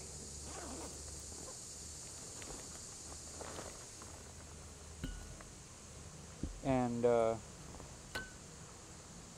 I'm wondering about the possibilities, what additional possibilities having two people do walking and talking presents. Like, for example, I could go and pee while Sam continued talking or something, rather than having me continue to talk closely to you while you pee, or while I pee, or maybe while you pee.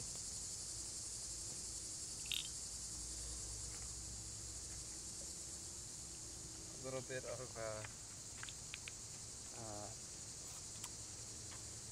sharing the responsibility of continuity. I'm gonna go pee. Okay, I'm gonna continue speaking to you. Now things feel quite different for me. Well, a little bit different now that Ben isn't in the frame and he's occupied and I'm just with you. So, yeah, it feels a little more intimate to me. So, even though I've already been talking to you, maybe right now I can more directly say hello and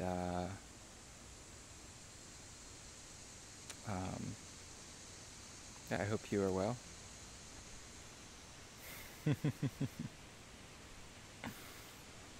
And here comes Ben. That was a very new experience for me of walking off so that I couldn't hear what you were saying, and so there existing this other relationship between you and Sam, just for like a few moments where I'm not aware of it, and then I return and jump back in. That seemed really interesting to me, and it was like it also had this quality of a break. Like I'm not saying that it's like a drag to talk to you or something like that, but I was able to take a pee and drink some water, and then like had this moment where it's like, oh, I can actually like think without talking for a moment, and it had this quality of like, it did kind of have this quality of like being at work and then like taking a break from work and then like getting ready to go back into work. I think I think I would be fine without having that break, but it's kind of interesting, and now I feel like slightly, my energy feels like a little bit refreshed from having that. I was saying that it felt the intimacy suddenly shifted for me now that I was like talking to you in a like very direct, like one-to-one way, and that felt very different to me. Yeah. It's a little bit like a three-person relationship. Yeah. And if we and then that makes me think of like, what if we were just walking here with third person, but without the internet here with us, or if we had a third person and the internet, it would be like a four-person relationship. Well, three is very different than four, because when it's three, each person is very much in a position of how to say, each person feels the movements of and the space taken up or given by each other person very much in a triangle. But when you have four, then you can form two different pairs. Yeah. And then each of them can be more or less independent. Yeah. But if you have three people, if two people make a pair, like you and I just start talking to each other, yeah, then you are kind of alienated or separated. Yeah. And if I only focus on talking to you, then Ben is a bit alienated or separated or left out. Yeah, I was thinking about that, and how maybe there's this tendency for Sam and I to address each other more than we would address you. Whoa, a bug just flew into my eye. More than simply because of the kind of physical and temporal separation. So like maybe it with Sam and I present here, maybe it takes like a little bit of just effort to remember that the attention to you is very important as well. I'm feeling a really interesting shift in experiencing right now, since we've brought up the idea of trio, like a three-way friendship, and how that's particularly challenging and different than a one-on-one and group of four or more. Mm-hmm. And I'm right now finding myself giving attention, trying to equally give attention to you and you,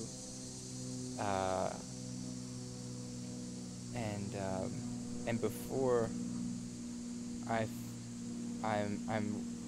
right now I'm recognizing that before this happened, I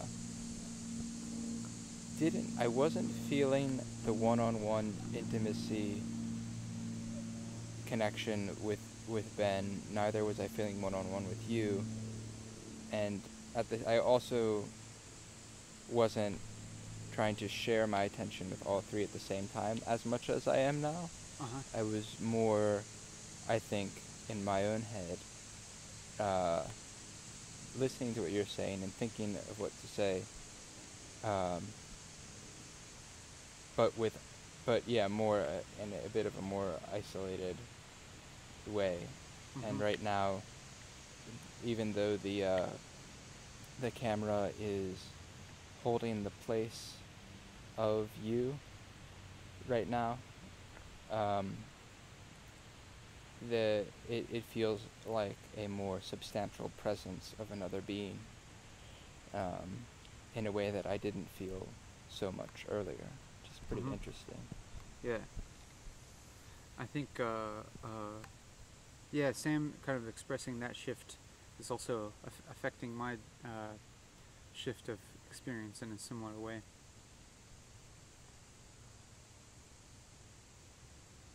Now it's your turn to say something.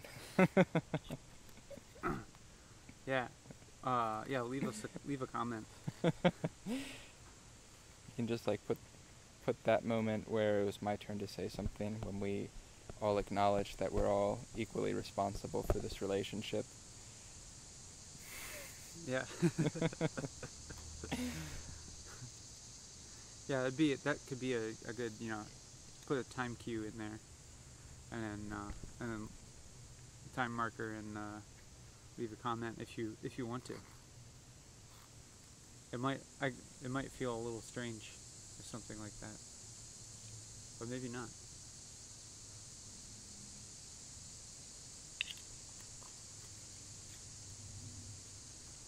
It's cicadas really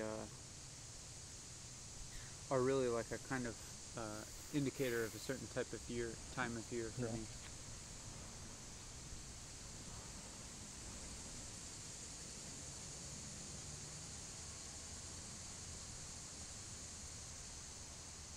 Yeah, when we began walking today, I was really enjoying this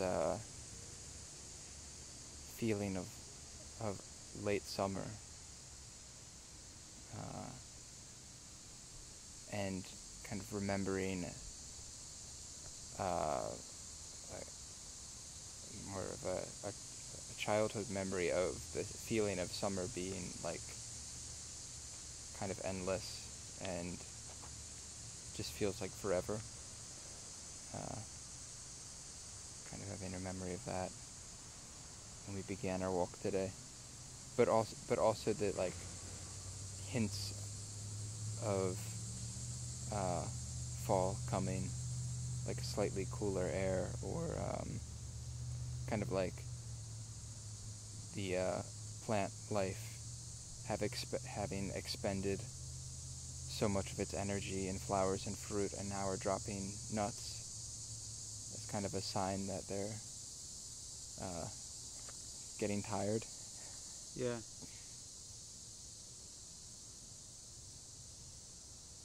Yeah, often, usually sometime in mid-August, I'll get a hint of autumn approaching and feel some kind of sense of melancholy about the summer ending. I haven't felt that so strongly yet this summer.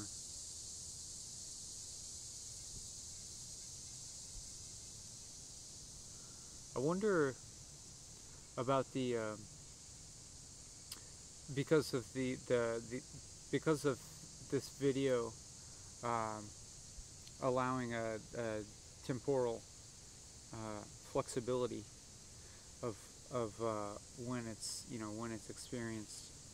If the I wonder like about the experience of like this representation of a certain time of year, what kind of and if that's experienced in the time of year, as in like you watch this video soon after it's uploaded, how that might be different than watching the video like 4 months later when it's a very different time of year. And I think either way is fine. Like if it's a different time of year, it may call more attention to the temporal separation, and maybe call more attention to the mediation involved with the video, as it would be harder to kind of like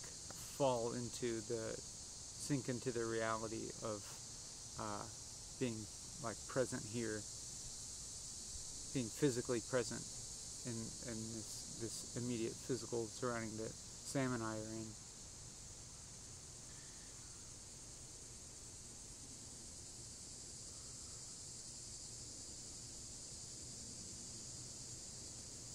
And I'm just kind of imagining the environment that you're in, like, and when I think about it, I think most likely inside a building, and maybe at a computer. Like you could be on a phone, outside or wherever. I imagine if I was viewing this or listening to it, if I was cutting grass, that would be a good opportunity. Oh yeah. To listen to this. Yeah. That way I could like enjoy engaging in this ongoing talk. I think it would have to be. I think I'd have to be in an environment that was uninteresting and unstimulating enough to want this long video to step in and provide some interest and stimulation. For example, if I were walking in the woods, I'd feel very disinclined to turn on my phone and watch this video of us walking in the woods. Or if you're having guests over. Yeah. And maybe if I was with other people, I'd prioritize being present with them rather than watching something. Rather than watching something. Yeah. Yeah, maybe I think about this video being able to provide something in a situation where you might otherwise be kind of just alone and with your own thoughts,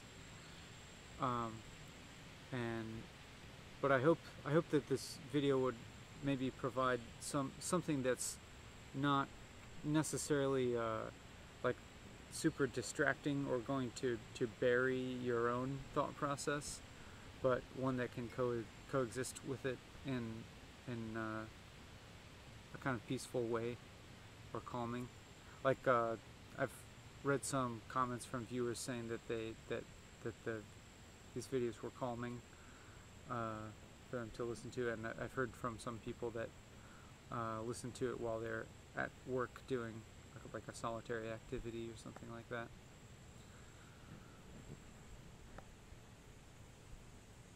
Yeah, it's interesting to hear what some of you do while watching those videos, and yeah, I wonder what you're doing now as you listen to this, and if you are listening or watching because the present situation you're in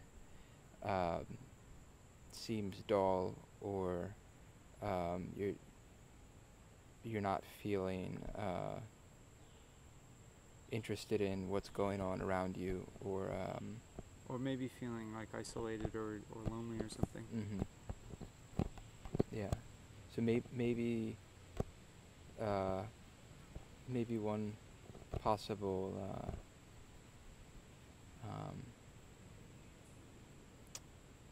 thing that we could be offering is like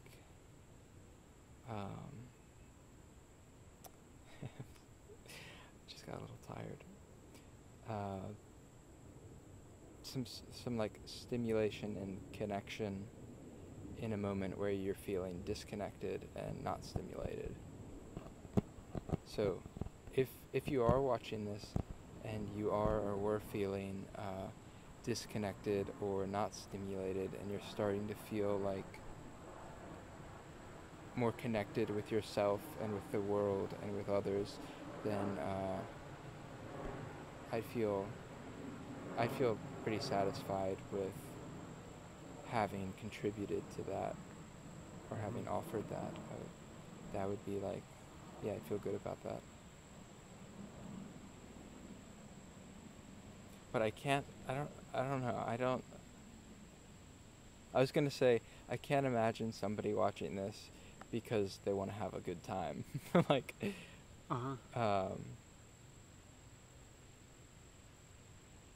like at least not the whole thing from beginning to end without a pause.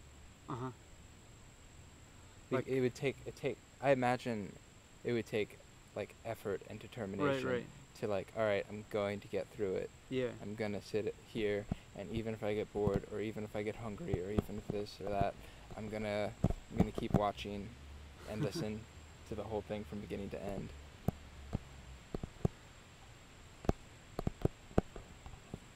Yeah, it's almost like maybe like I imagine like the entertainment value of this being like very low. But it may have more entertainment value than, you know, just a screen that's not on, like just a black screen. I'm sure.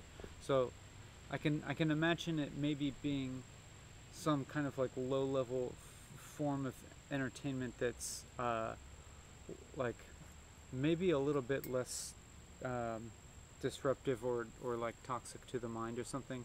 Like if you're a person who is in a situation or like state of mind where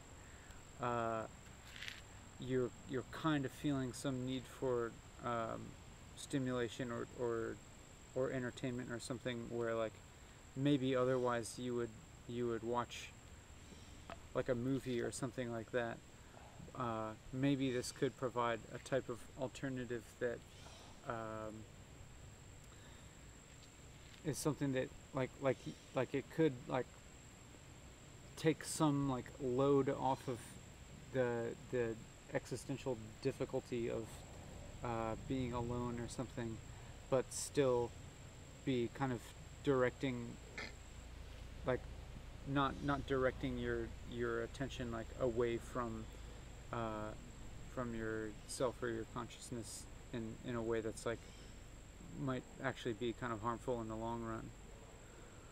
Like maybe this is a type of some type of low level entertainment that's that might help you and engage with and process your own experience more than some other stuff might. Like it doesn't contribute to more forgetting, but potentially encourages or stimulates kind of activity. Yeah. Yeah, I think especially if you find like a manual task, like I imagine that being like, for me, that would be the optimal way to watch this video would be to be cracking nuts or shelling peas. Or like painting Yeah. a room. Yeah. Yeah, painting a room. Or cleaning. Or shucking lima beans. Yeah, that'd be good. Just cleaning the house or something.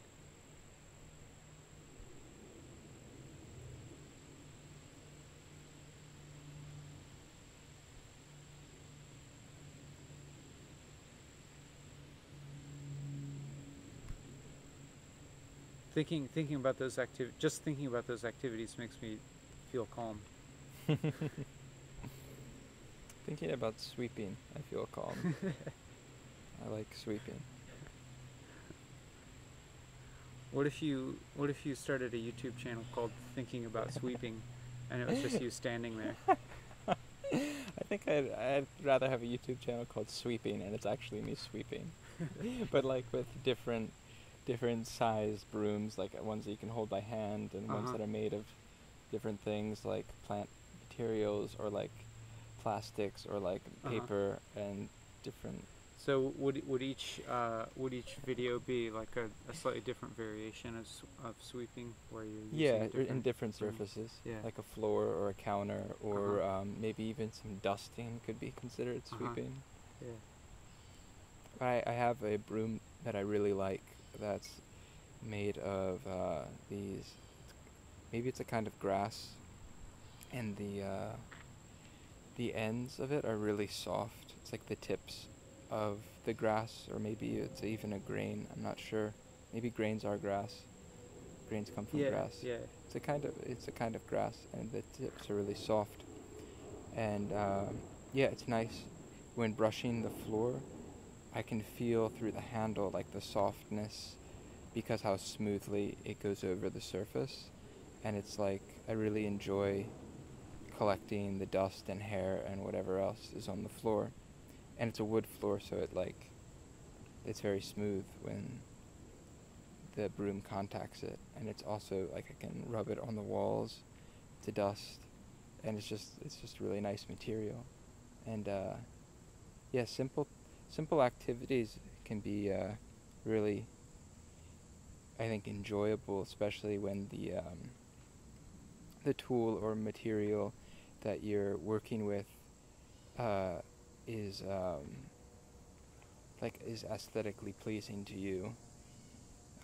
In that case, like the broom is like, I think it's a beautiful object, and so using it, I really enjoy it. But I imagine also if you have a knife that's like you just enjoy holding it, and it's like maybe very sharp, or like you like the weight of it, or the shape of the handle, how it sits into your palm. And then like cutting vegetables or slicing things like can be a really satisfying activity. What's some kind of tool or material you find yourself liking? It's funny. I kind of really like using angle grinders, even though that seems like a much harsher and like slightly more removed experience, because you're using an electric motor and making a really loud sound. But I kind of am in awe of the sheer power of an angle grinder to cut through incredibly hard materials that I could never cut through. and the the like fine amount of control that I can have with it. I could, just like I could grind off just like the tiniest section of something, or I could like carve out like a whole chunk of something, and the ease with which I can move through that material is astounding to me.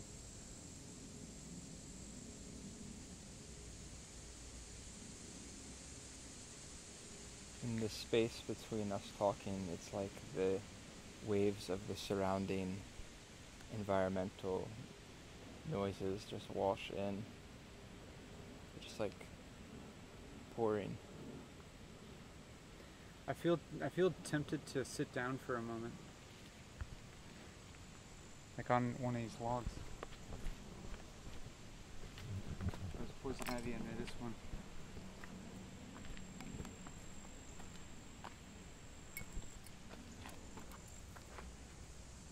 I want to sit.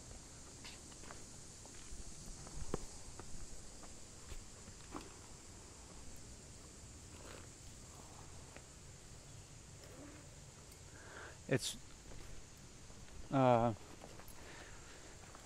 interesting that I've allowed this a relaxation of the stipulation of walking to allow for some sitting lately, some breaks. I noticed I was doing that in the last episode, sitting for just relaxing physically for some periods, but it felt like the concentration on talking was important enough to just relax the body for a little bit, and to allow to focus on talking a little more, and I appreciated that. And right now I'm like really appreciating this, getting to rest my feet and having them like dangle, having my legs and ankles dangled down feels really nice after walking. And I wonder about the quality of this sort of performance, if you will, or the process of walking and talking, like whether whether it's better to adhere strictly to this parameter of walking continuously for 4 hours, or if it's like good to, just allow a slightly more a greater degree of physical comfort during the performance, as we're doing right now. Like, the question, it begs the question, like, how much should we be striving, and how much should we be feeling discomfort, and why? Is there a purpose to imposing these structures that will put us through discomfort?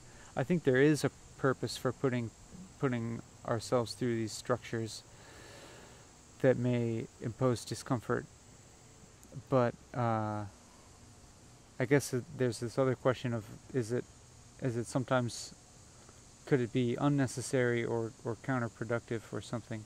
Well, counterproductive is beside the point, because it's obviously what we're doing isn't really productive in the traditional sense. Well, I for me that makes sense, because I think of, in terms of, like we were talking earlier about quality, Mm-hmm. for you, you who's watching this, like, for me, counterproductive would mean like not losing a sense of the relationship, the Mm-hmm. present relationship, and getting kind of lost or absorbed into kind of solipsism. Uh-huh. That to me seems like maybe counterproductive. Yeah. Yeah, I think often the structures that we find ourselves in that uh, might that we might feel some discomfort within are often have a function of relating to other people in the world. Like, for example, like a work schedule where one day I might really not feel like going into work, but because of this schedule that's imposed, I'll go anyways. And it's that schedule allows other people to coordinate, and just allows the interaction to take place that has a good effect overall, or some kind of beneficial effect overall, ideally. And that allows us to avoid simply like I think like without that structure, and I'm simply always indulging the impulse of whatever I feel like doing at the moment, there could be lost some greater benefit that is only possible by going against what I might immediately feel like.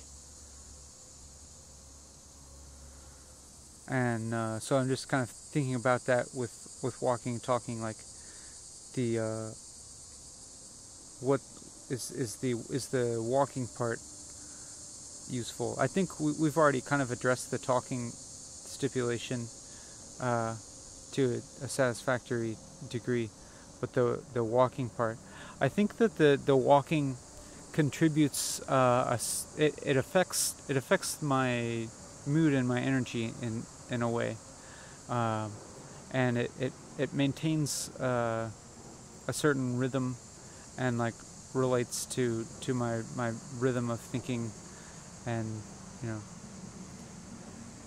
maintains a certain pace or something. I wonder if walking also affects the ideas and the flow or series of ideas versus sitting and also being more sort of sitting on one idea and feeling it out or unpacking it more or more thoroughly. That's an interesting question. And I wonder if for you if it seems like that, like since we've been hanging out in this area and also been sitting, if it seems like there's been a change in the way that that we're talking and in the direction and unfurling of the thoughts. And I wonder if what the difference is, if there is a difference, what it's like for you. I'm starting, when you said that, I started to notice that may be the case, that there since we've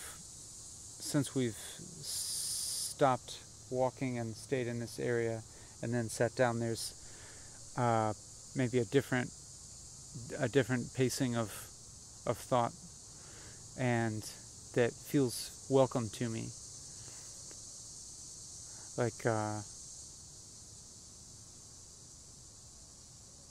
the walking kind of being metaphorical of like just traveling through vast amounts of thought. And now that we're sitting, feeling something closer to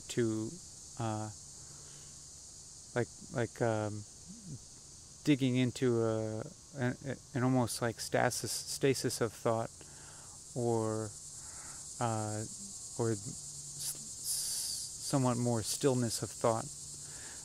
As I like just now, as I was saying that, I suddenly had one of these experiences of of just suddenly becoming aware of the sound of my own voice, like in my head, and more intensely than I think I have so far in this episode, and a stronger like sense of stillness than I've had so far in this episode. And like just now I kind of straightened out my back, and I had maybe been less aware of my own posture, and now I'm like doing the unfurrowing of my brow, because I noticed my brow getting furrowed, and so I'm unfurrowing it and doing it on screen, no less. As we're talking about how the interactions and reciprocity between like body movement, posture, and mental experience and activity, like how do I think when I'm walking? How do I think when I'm running? How do I think when I'm sitting? And how do I sit when I'm thinking a lot? Or how do I walk when I'm feeling anxious? This kind of reciprocity between the two. I'd like to invite you to try, if you are sitting or you're standing or walking, you could like participate with us in this, possibly by trying different, maybe like sitting straighter, or if you're sitting straight, then like loosening up and being a bit more concave, or like stretching, or curling up in a ball, or if you're walking or moving around, you could try different kind of rhythms of walking or bouncing, and just like notice how these things are affecting your feelings and thoughts. Whether you do that now or later, or you don't do it, it's just an idea or suggestion. I notice, for me, like if I go running, while I'm running and after I run, it's a very different, I feel very different, like emotionally, and having different thoughts and ways of thinking than I did previous to running, usually, and other different kinds of physical activities.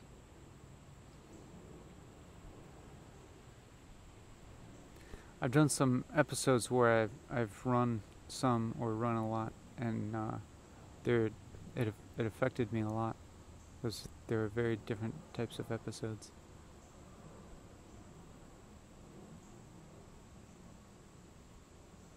I'm feeling like some sense of tiredness set in since we've been sitting, and I'm wondering if well, I'm thinking at some point I'd like to walk some more, but just kind of thinking of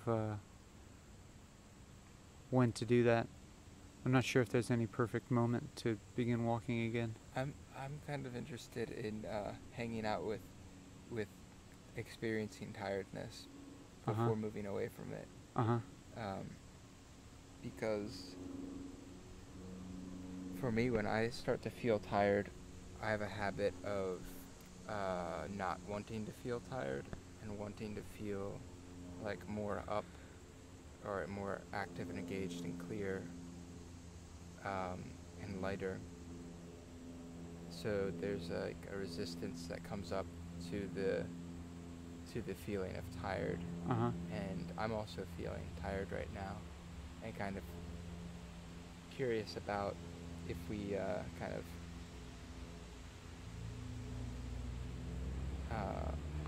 literally sit with being tired for a little bit, Uh-huh. and I'm curious what happens when there's a shift between the resistance to feeling tired, like, oh, I feel tired, I'm gonna like jump and run and get my blood flowing, Uh-huh. versus like observing it or watching it, and once that there's like a change that happens where, like, if you're looking at tiredness, is the thing that's looking at the tiredness tired if it's looking at it? Do you know what I mean? Yeah. And there's the third option of just going to sleep.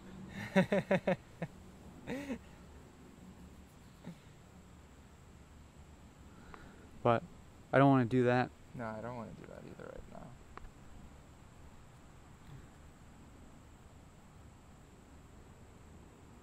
There's I heard recently that this idea about tiredness, like when you feel tired, there's different possible causes.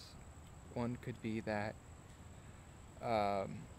like, physically you're exhausted and you have a physical need to rest. But and often that's what people think is the reason why they feel tired, because they need rest, or they need to sleep. But other possible causes of tiredness could be like a kind of resistance to what's happening right now, Uh-huh. like not wanting to face an emotion, and so then tiredness kind of covers that, and so instead of facing boredom or anxiety or even anger, then maybe tiredness comes up and Uh-huh. masks it, and you feel tired. Yeah. And like maybe you just feel tired or drowsy all day, and even if you sleep, you keep feeling tired. Uh-huh. And yeah, since I heard that, it's been insightful for me, because it's helped me to try to look into my tiredness when it sets in, instead of just reverting to like, oh, I need a nap, or even like, oh, I should drink some coffee and get back up. Sometimes it's more like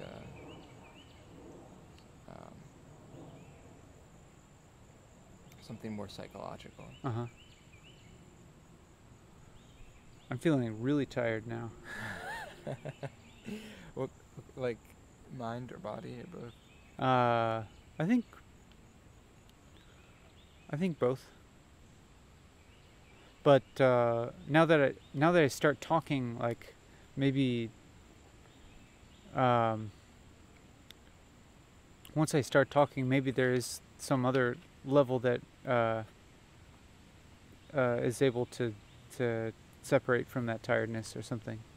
Like I feel able to talk fine at the moment, but also when I was listening to you, I was like, I was listening, but then I was also having this physical sensation of like this like intense gravity of my eyelids, and like feeling this urge to just like lay down.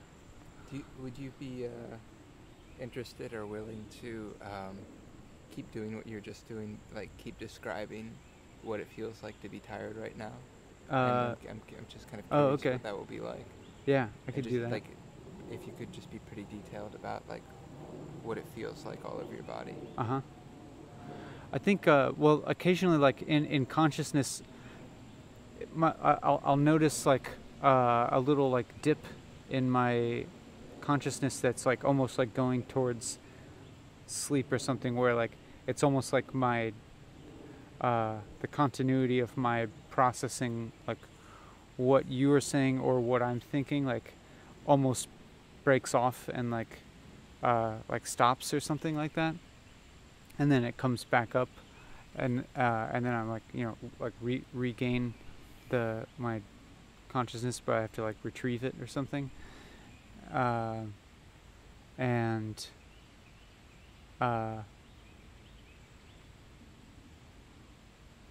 then there's like the physical kind of worn outness of like that I can feel in my feet, which is almost a pleasant sensation now, in that I'm off of my feet, and so like I'm experiencing this like pleasant sensation of my feet, like I don't know, like maybe like the blood flow like returning to all of my extremities in my feet or something like that, or the relaxation of some of the muscles in my feet or something. And there's maybe kind of a laxness in my neck, or a tendency towards laxness in my neck that like wants to let my head droop down.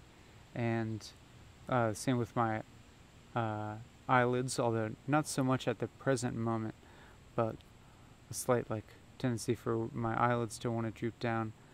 And then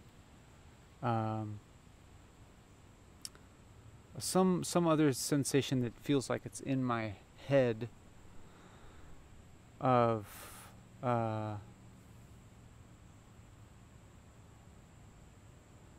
yeah, it's almost like my this physical feeling in my head of like wanting to stop thinking or something for a while. Like heavy? Yeah. Your brain feels heavy? Yeah.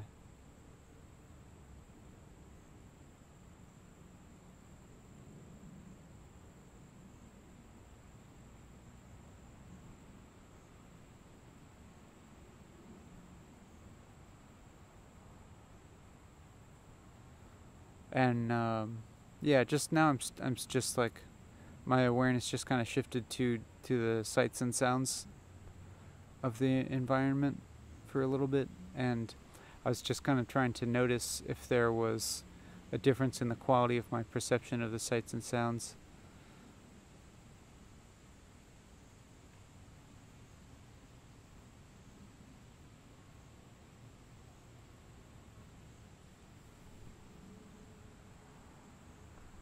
I don't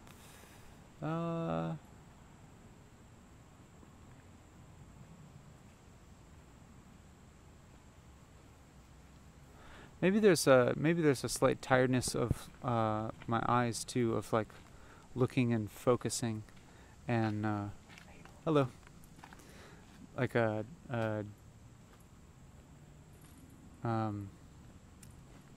like a draw towards resting my eyes,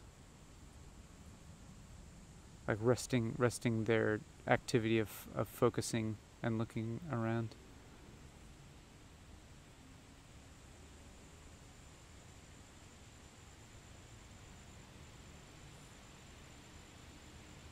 And I've noticed now that like my back is kind of slouched again, so I'm straightening it up.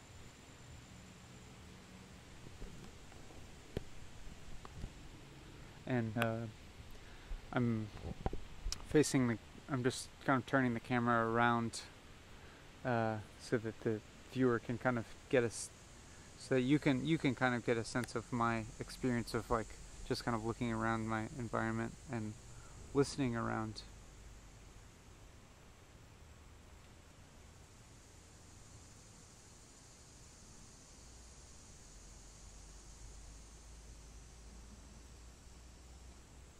I find it helpful that when I get tired to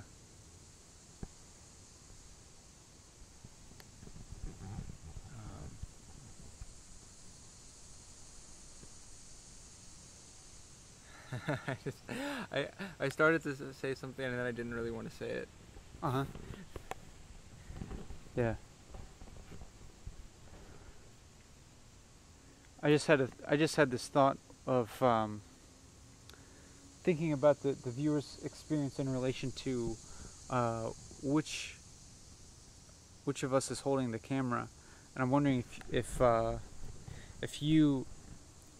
when I'm holding the camera, and especially if I'm pointing it outwards or at Sam, if you are tending to identify some with me, as as opposed to Sam, or if Sam is the one holding the camera, then if you are like identifying some with his perspective. I imagine that the talking has more Uh-huh. of a influence Uh-huh.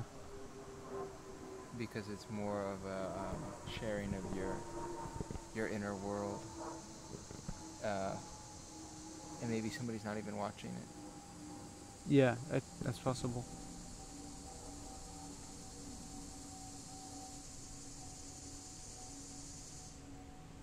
I can also imagine just like if you're indoors right now, even just the audio quality of this being adding something pleasant to your environment, something kind of peaceful. And I'm almost like there's almost some temptation to just stop talking and allow just the environmental sounds to come to the foreground. But I'm also thinking that probably exists in a lot of other YouTube videos, and so but I'm not aware of another YouTube video that's like this, so I'm continuing to talk to stick to this process of walking, talking.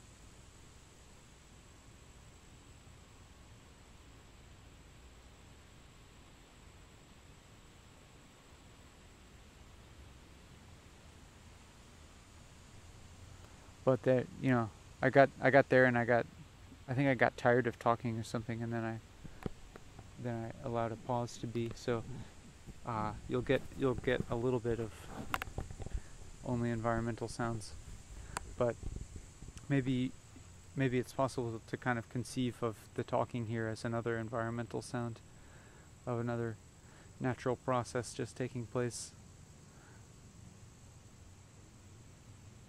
It's a different sort of natural process because it's one that's more closely aligned with the process that occurs in your own mind, and stimulates different areas of your mind than would just the non-human made sounds.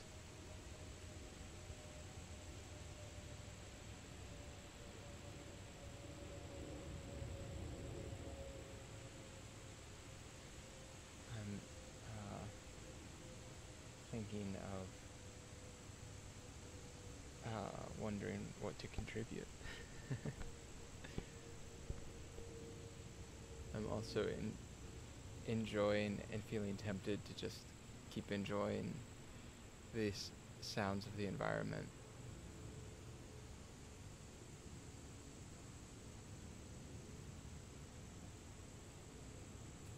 Yeah, I guess this brings in the question of whether it's better to stick to the stipulated process of continuous talking, or to allow for more flexibility in that, in order to experience some enjoyment and do something that kind of like feel like doing, which would be to like not talk as much and just experience the sounds of the environment more.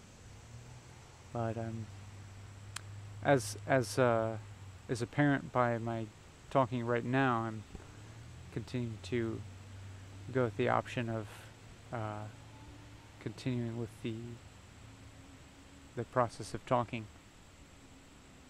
But it's interesting too that within that process of talking, like all these other possibilities are present. All these possibilities of not talking can be considered. Sounds like continuously talking keeps a kind of activity of creation going and making, so that we're constantly making something. Mm-hmm. Whereas if we don't talk and we're listening,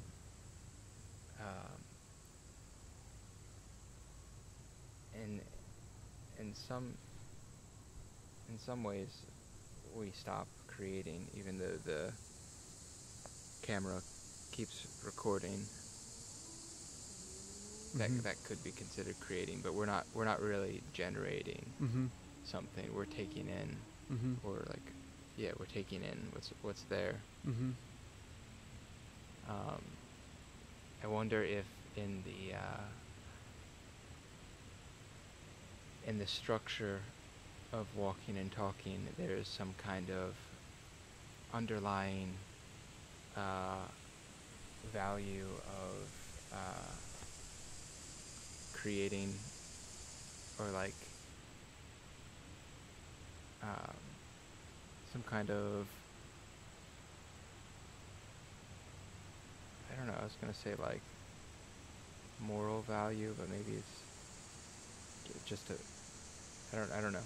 Some kind of value about if we have the opportunity to make something and it's something good, or something good to make when we have the opportunity to, and see what comes of it.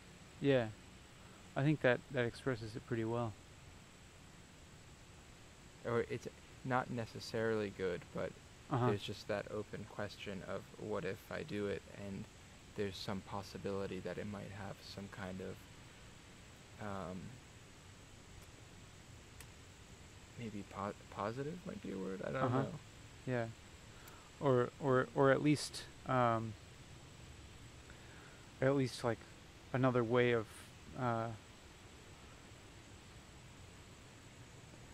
another mode of interacting with the world. I guess chiefly with people, but sometimes I think about it as interacting with the internet as a somewhat larger entity in itself.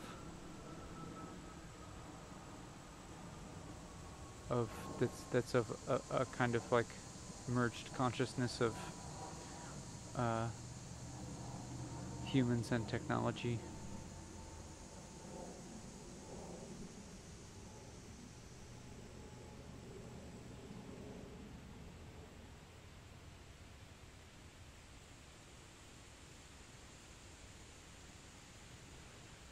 And to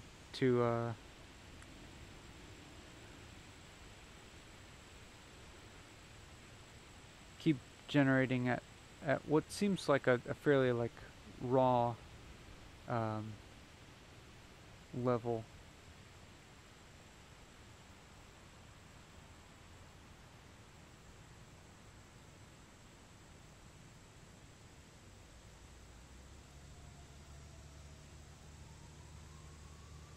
Like in this case, language being the basic material.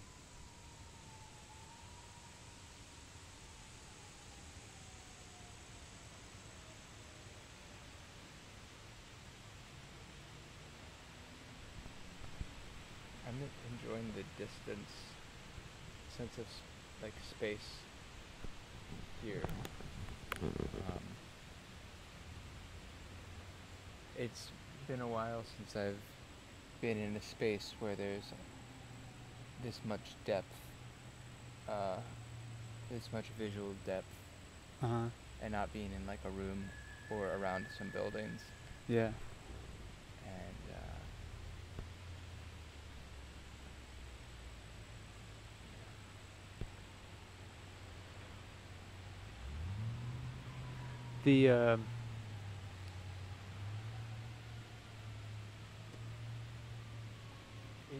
there's it's interesting to me, the feeling connection that I get, even though the space or environment isn't human. Like Mm-hmm. it's not like I don't need to be talking to another person or even with another person. Mm-hmm. But I do get a feeling of connection uh, because uh, what's around me is so alive.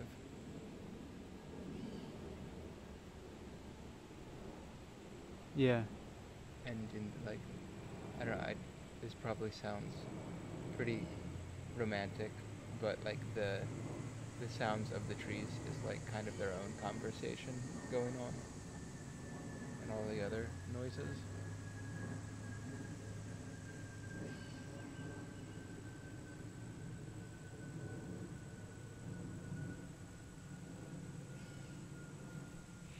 They're just like soaking up sun and talking 24/7 or whatever. Uh-huh.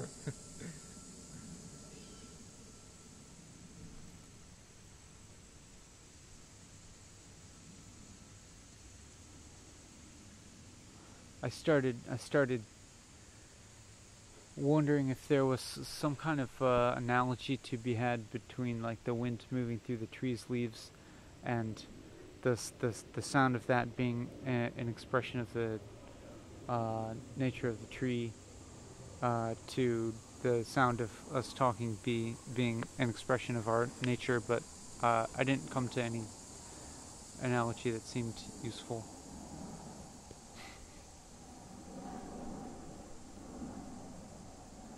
I'm starting to consider the idea of walking more, and I know that there's a meadow here that would present a very different uh, environment, but What does your body feel like now?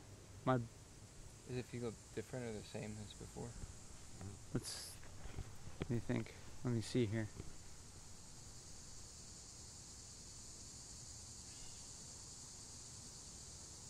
I think still a little bit tired, but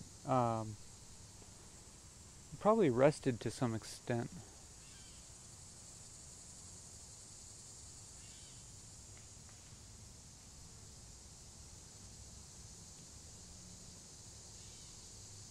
I'm listening to the cicadas, and as I notice the cicadas, and then I notice myself noticing the cicadas, and then I was wondering. And then I thought about, I wonder if there's a certain type of cultural conditioning that uh, leads me to be more likely to notice cicadas than other people might be, and if I conceptually place a certain value on that, and if that's an inherently uh, valuable thing, or if I'm just culturally conditioned to. If the sound of cicadas is No, valuable? if the act Noticing them? of of like paying attention to my uh, environment. I suppose it's good, but you know, we're in this natural environment, natural in scare quotes, because well, we're in this environment, and I don't think there's necessarily a pragmatic uh, utility towards me noticing the cicada sound, or even the any of the sounds, unless it were like a bear coming at me or something like that. But I mean, what what, what I'm hearing is that it's a pleasurable thing for you to notice Uh huh. and experience, Yeah. and about it Yeah. about it being like the kind of value or good or bad about it. I'm thinking of other forms of things that feel pleasurable to listen to, but like people don't need to make and train cicadas and then advertise them Uh and huh. shuffle them around and fight over. Uh huh. Uh, Cicadas are just doing that, whereas like There's a lot of things that sound pleasurable, but like a lot of like suffering is around it, Yeah. around the production of it. I just when you said that, I had this amusing image of my mind of a billboard for cicadas. But yeah, I think you're. I'm interested in you seem onto something with there being other things that one could, seek out to listen to that are pleasurable, things to seek out to experience that the human-made production of those things necessarily like involves, For example, K-pop. uh-huh. K-pop is like crack to my ears. Uh-huh. It can be like really catchy. Uh-huh. And pleasurable, I guess. But the girls that are in the K-pop bands and the guys that are in the K-pop bands are basically like slaves to their companies. Uh-huh. And the like training process and recruitment and stuff like that, they basically are owned by the industry, and like not allowed to date people, or not allowed to make friends outside of Mm-hmm. the industry and stuff like that, and then kind of pressured or forced to have certain kinds of relationships, and Uh-huh. So that they hold up a certain kind of image. Uh-huh. And so it seems to me like that's a kind of abuse or violence for the sake of, for the sake of people wanting Mm-hmm. different things like ambition and money, and Mm-hmm. things. But people buy into it Mm-hmm. because the product is pleasurable to them. Yeah, I wonder about the product of a process that involves that kind of like suffering, I guess, for people involved in various ways. I wonder about the product of it, like stimulating, like what kind of stimulating a certain type of desire in people that might lead towards the same type of suffering. Like for example, like the images of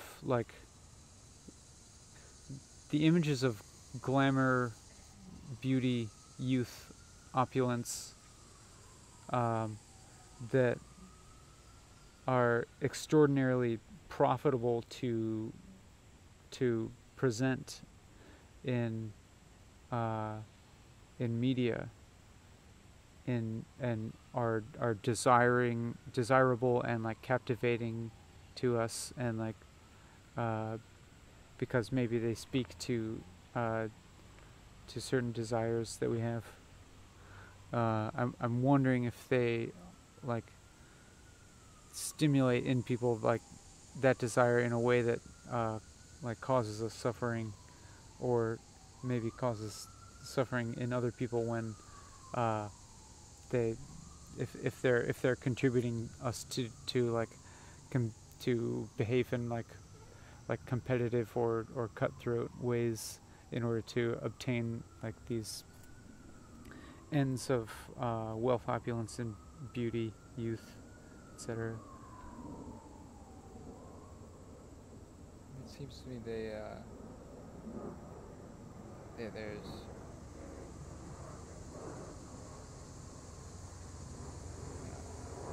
I don't know how to say what I'm going to say.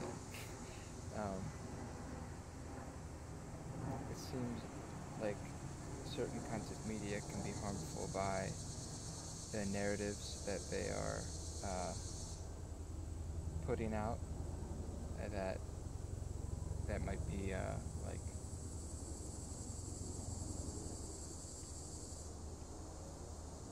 contained in like a certain aesthetic, Uh-huh. and associations made. Uh-huh. like you're saying, youth and glamour maybe equating to like happiness. So I think that that's on like a more like unconscious mental level what's going on, but I think there's also something maybe more psychosomatic that's going on that can be harmful, where it's conditioning your body to respond to certain sounds and certain images and certain ideas, like conditioning your body to be attached to those forms with pleasurable sensations, and then and getting addicted to that. Uh-huh. And then when consuming something that doesn't produce that kind of pleasure or stimulation, and feeling dissatisfied with it and potentially angry or frustrated, or just like averse to it. Uh-huh. I'm noticing I noticed myself like feeling interested just now in the just in the mere fact that we seem to be discussing a topic at all, and then like interested in that the topic is media, but that's not removed because we're also creating media right now, and so it's not like irrelevant or anything like that. But I found it interesting that we're actually seem to be discussing a topic in slightly abstract terms, but I say that without any value judgment. But like that's, or I think about that as like maybe part of this like emergent phenomena of like the process of talking without a set agenda or anything, and something abstract and with form emerges out of that.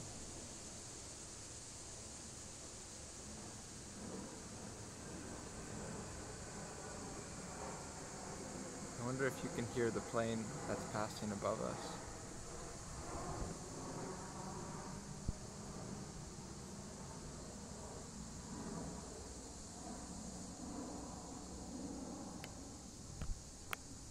Sometimes when planes go by and I see them, I think about how, when was the last time I was in a plane and looking down, and what that's like, and the kind of perspective I get from looking down in a plane and thinking about where I am right now, and like so nestled inside of a certain locality.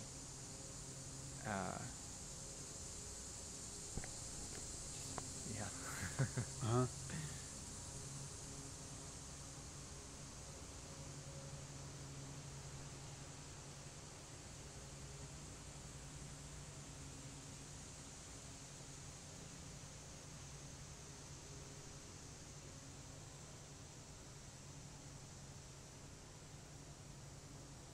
I was thinking about the view from a plane and how much of your view might be the human environment and how much of it might be the natural environment, and if there's beauty within both of those things, like flying over like the Midwest and seeing all these patterns of squares and circles of the farm fields below is always really captivating to me, and from that perspective, the human activity like begins to resemble resemble a natural process to me, or a larger organism. All the like pattern, but also variety and complexity in the human altered landscape below. and I kind of think of it increasingly as not just human altered, but also like machine altered, like, you know, like the tractors and trucks and bulldozers and everything that is. I think those are the, like, in terms of like the physical power needed to shape the actual landscape. It's machines that are doing all the work, and humans just being kind of like the nervous system involved in that. I'm wondering if animal or plant or fungus will evolve that like consumes plastics. That's an interesting question. And metal. Yeah. And cement.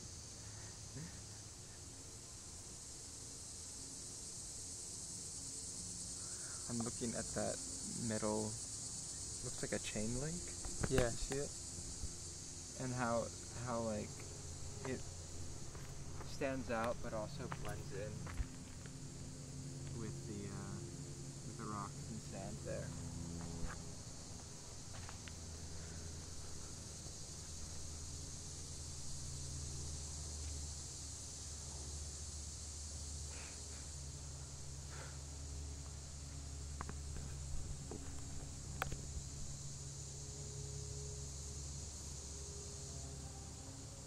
The sound of a lawnmower, it sounds like.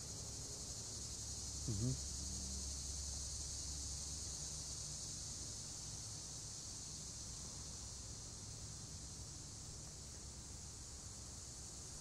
My I've been noticing some kind of like perhaps discontinuity with my own thoughts, like the thoughts that are coming into my head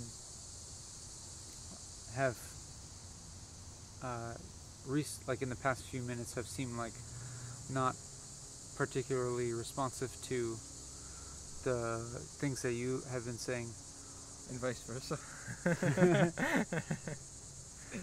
and I'm wondering if that has some effect, if that's affected somehow by my tiredness or my state or something like that, and sometimes feeling a desire to not say those thoughts because they seem so non sequitur to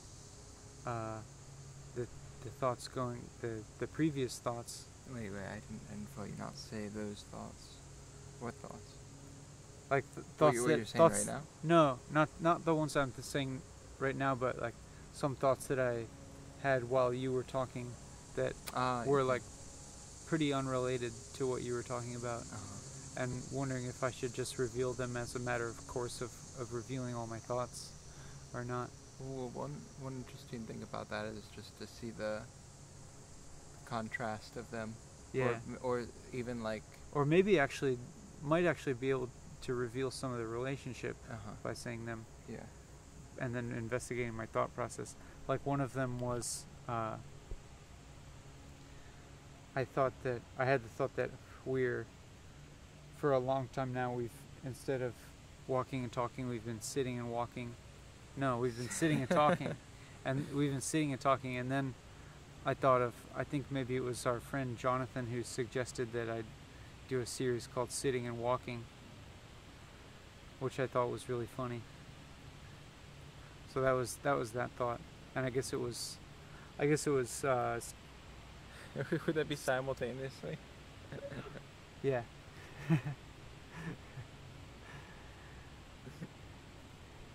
Simultaneous sitting and walking.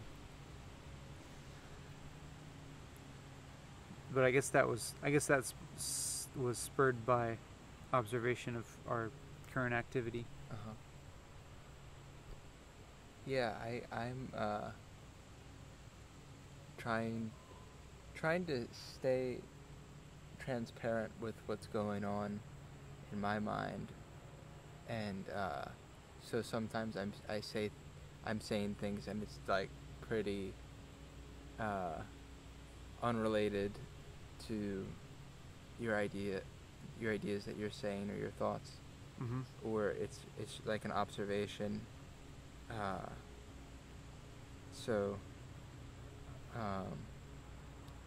for now, I'm kind of like, I'm okay with that happening and just seeing kind of how it goes.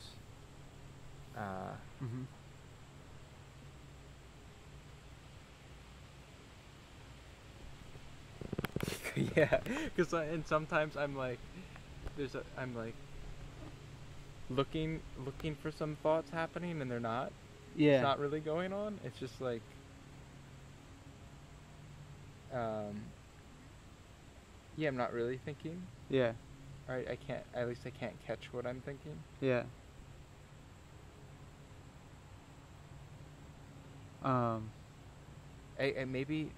Maybe there needs to be some kind of effort to keep thinking about something. Yeah, that could be the case. And like we're also like kind of like nearing we're getting closer to the end of this 4-hour period, and I wonder if there is some element of like fatigue of thinking that could be setting in. Just because like we've placed some kind of constriction on the form of thinking that we're expressing or something, and this constriction of continuously talking like kind of is in some way a constriction of like the form of thought, because it requires like continuing to think in verbal forms. And so like maybe that part of our brains are getting tired. But it's also for me trying to keep thinking in a way that isn't too egocentric. Like I don't want to just talk about myself and my past, or ideas about the future. Concerning myself, I'm trying to, if I talk, I want to say something that is connected to this shared experience. Yeah. Or is responding to something that you're saying. Or like trying to point out something to the viewer or draw their attention to something. Yeah, I feel similarly. So there's some kind of like limit or like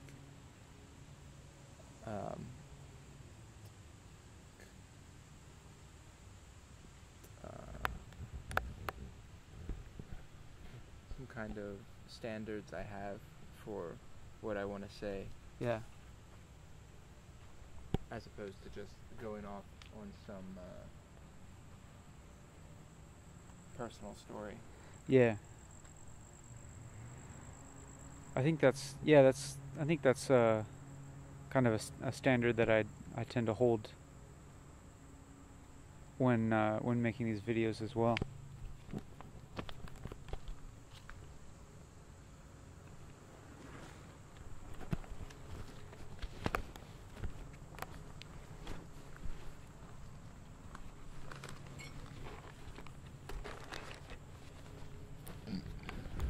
I can get this now.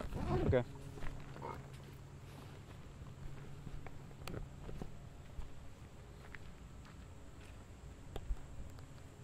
Where's that meadow? I think it's another branch of this trail.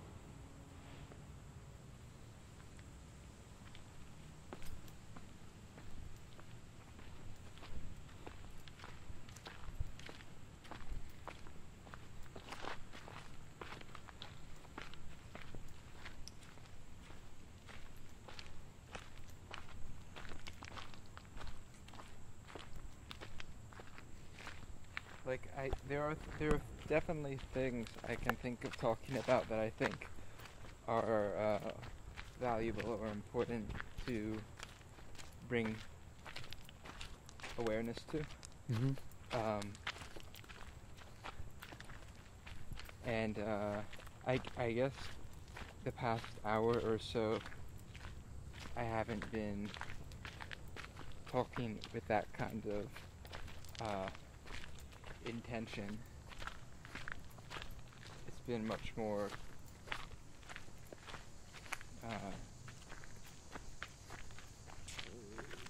kind of maybe haphazard.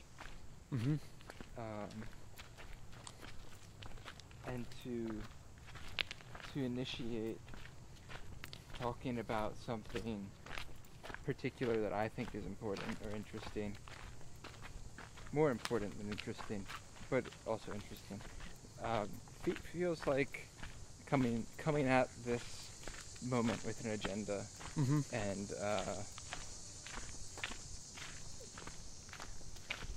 And like, yeah, it also, it doesn't feel like it's naturally arising. It's more like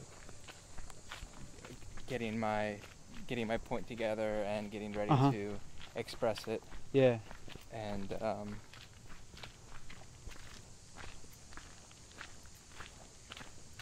that doesn't seem to be the collective intention of what we're doing.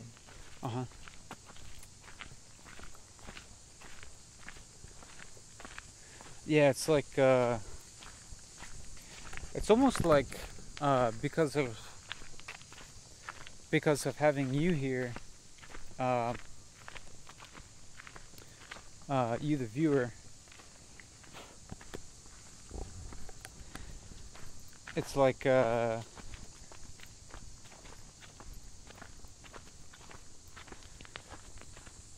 it kind of like limits the conversation towards things that are not about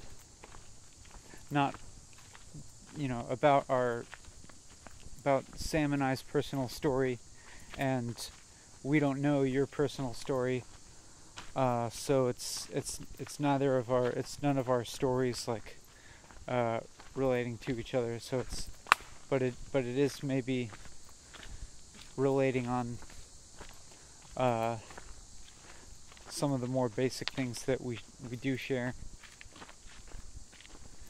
and kind of like the present experience being an important realm of shared experience to which to address. As I started saying that, I started thinking about that was something that we've maybe already expressed in this video in different words.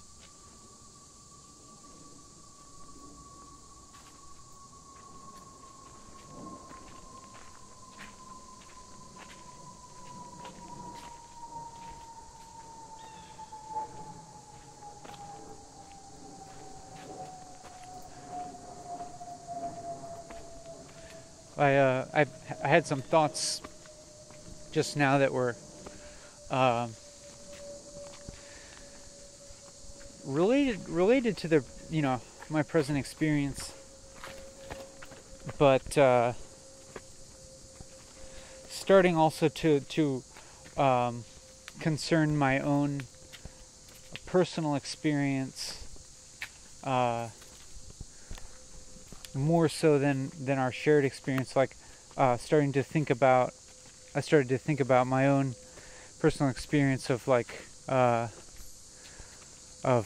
feeling a little hungry or tired or just kind of like starting to anticipate the end of this video, and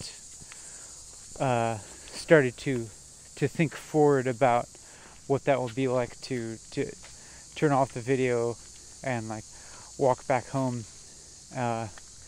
and it's in some ways like kind of parting ways with you.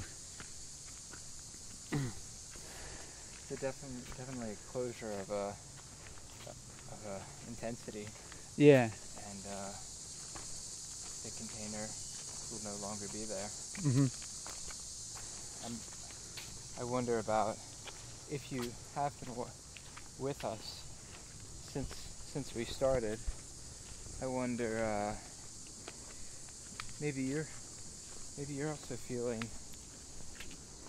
this expectation of the end coming. Maybe you've jumped around, or I was gonna say maybe you didn't make it this far, but if you heard me say that, you did make it this far. Yeah, or jumped ahead. Or jumped ahead, yeah. I'm feeling like very ready for the end. Really? Yeah. Oh, I'm actually, as we're talking about this, I'm feeling more engaged. Oh yeah. And like I'm feeling. Oh, I just stepped something. I think it was horse poop. It was really big and squishy. Oh, watch out for the poison ivy, by the way.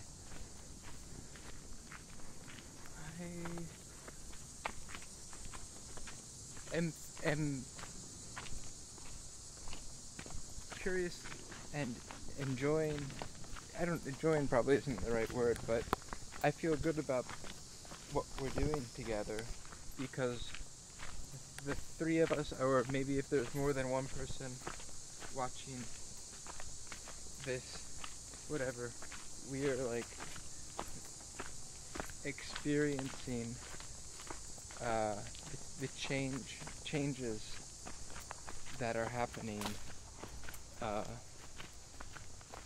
as we keep doing this. But like the container of this experience allows us to have a more heightened awareness of the gradual changes that keep happening one after the other, like how the tensions or discomfort and interests, tiredness, hunger, and all of this, like they're not constant, and they keep on having some kind of like focus in our experience, and then dissipating, and then like coming back and dissipating. And that to me is something that is that I keep appreciating about what we're doing together.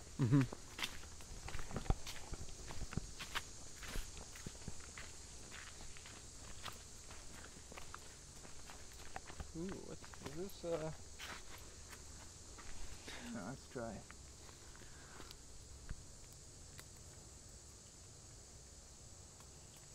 I think these are false turkey tails.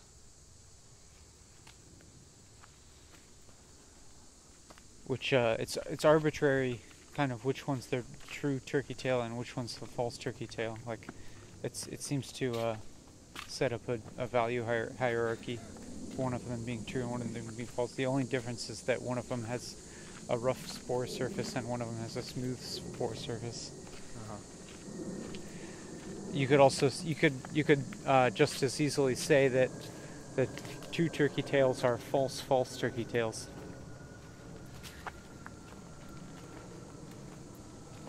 Are false turkey tails? Two turkey tails are false turkey tails? True turkey tails are false turkey tails.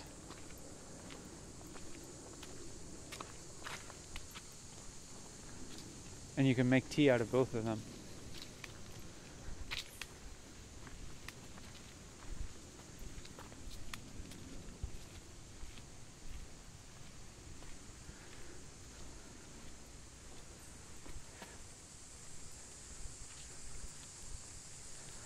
As we started talking about the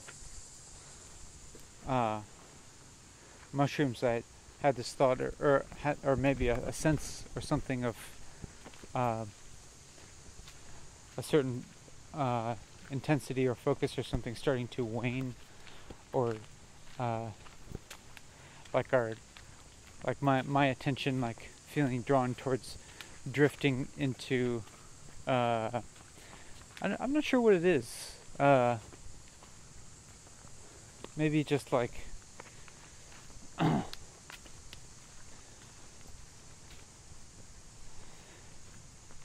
maybe wanting to, maybe a draw towards relating to this world in a more specific, like personalized sense, as being like my natural kind of like draw at this point. Is it similar to maybe how you might feel if you've been watching the video for a while and then you have this maybe a desire to get up and go outside? Would you say it's like that?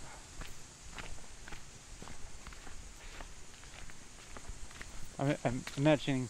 I'm not sure if I should say anything because that sounds like a question for the viewer.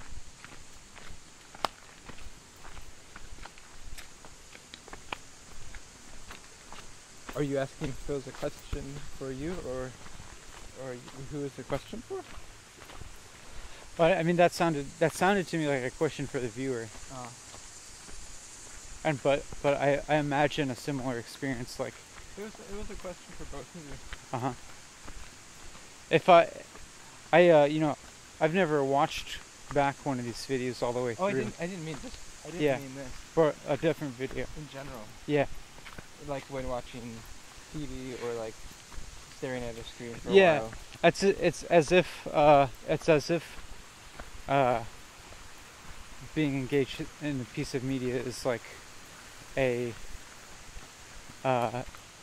if it's a channel and something slightly removed from quote unquote normal life, then I would say that I'm ready to go back to normal life.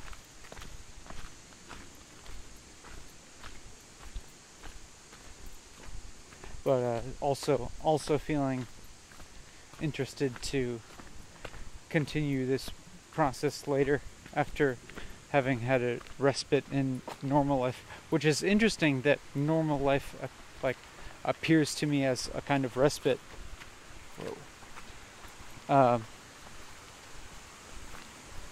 Because often if I'm in normal life, then some other channel would probably appear to me as a respite. Like, in fact, this walking and talking episode making this is like, for me, a form of a respite from normal life. Yeah, a lot of mushrooms around here. Yeah. Keep seeing different colored mushrooms. This one looks so moist. Oh yeah. Oh. Yeah. Oh wow. it's got those ridges. Yeah. I'm not sure what that one gooey. is. Oh, it's really gooey.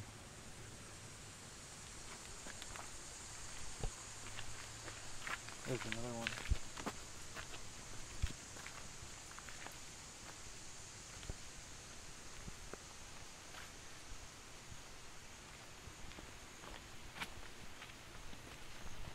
Now my attention is shifting towards looking for mushrooms. Here's a little. Oh, not what I thought it was. Look at that white stuff. Is that mold? Looks like it. Yeah, I think it is. Some kind of like cloudy mushrooms. It looks like they have two stalks. I think it's mold on a mushroom. I'd say that's a really crazy looking mushroom.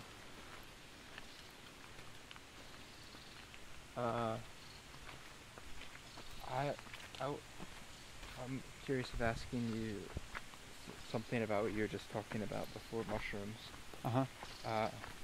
That when you're feeling ready to step out of this activity, this channel that we've been in, is there also some kind of like, I don't know, do you experience that with like a craving to get out of it? Like, it's more like a wanting to rest from it. And I think I just find that with doing any activity for long enough, that eventually you need to rest.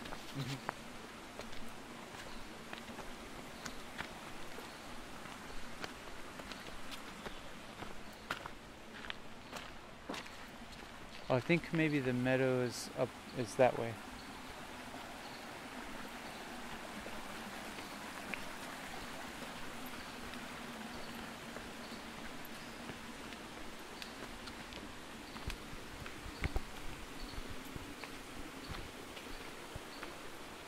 noticing since we left the space where we were sitting on the log, we've been taking these like vigorous steps up and down this kind of rocky path. And that feels refreshing for me after sitting for a while. Yeah. Like my legs feel kind of like tingling, maybe because they're getting like more circulation right now.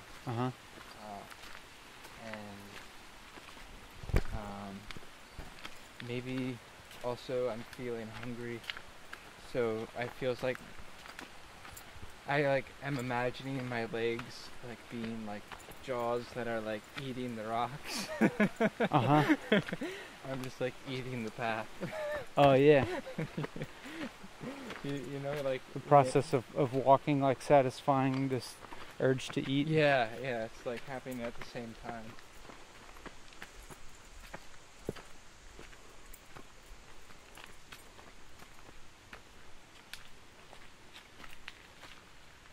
And I'm feeling more comfortable with you, who I don't know. Been feeling more and more comfortable with you. So, this is, in a way, this experience is made possible by you. Like, yeah, I think so too. Even if nobody watched it, I think it would be different. Even though like we've already recorded it and then like it's done in a sense as far as like what you're putting out, but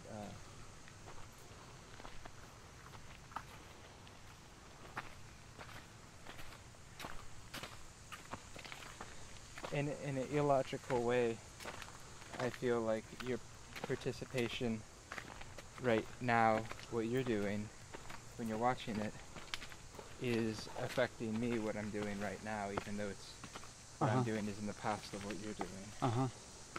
Which is a kind of a cool idea. Red russulas. This is what was growing at the place I was at last week. Yeah. This isn't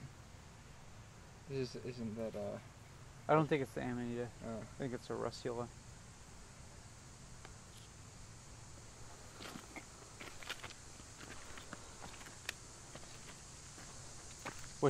Those ones as far as I can been able to determine, would make you vomit. Oh. Like, from what you've read. Mm-hmm.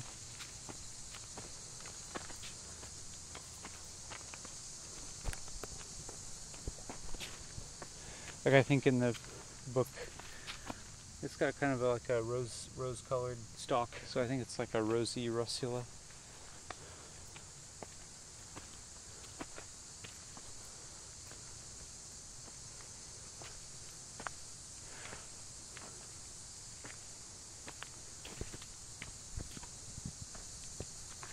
I think that there's maybe only a couple more minutes, if even that, until we hit the 4-hour mark here. Really? Yeah.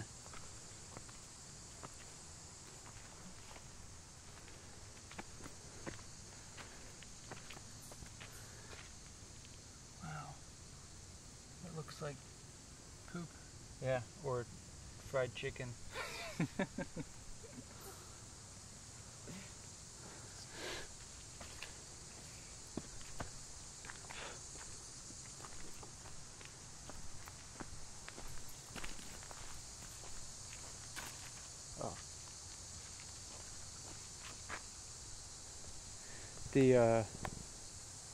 I really feel my capacity for kind of like not engaging in the particulars to my locality start to wane. Like I'm feeling like this urge to like just look at mushrooms and like to go check out that meadow and so I want to like kind of like finally like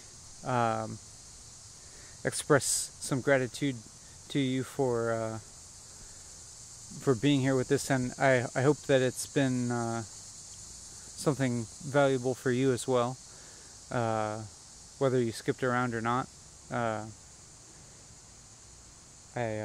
feel I don't feel any, you know, attachment to you watching the whole thing continuously, although I can imagine that being an intense experience that would require a lot of attentional effort.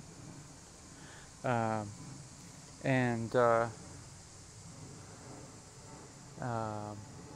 yeah, kind of like happy that we've done this, and looking forward to resting this part of me now.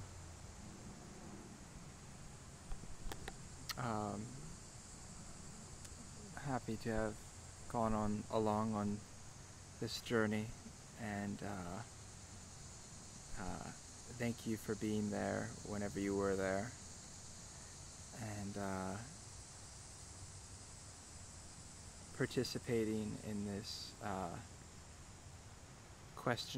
questionable activity that we're doing. I don't even know why I'm doing it. Maybe you don't know why you're doing it. I wish you a happy and peaceful evening or day or afternoon or wherever you are. And thank you, Ben. Thanks, Sam. Bye.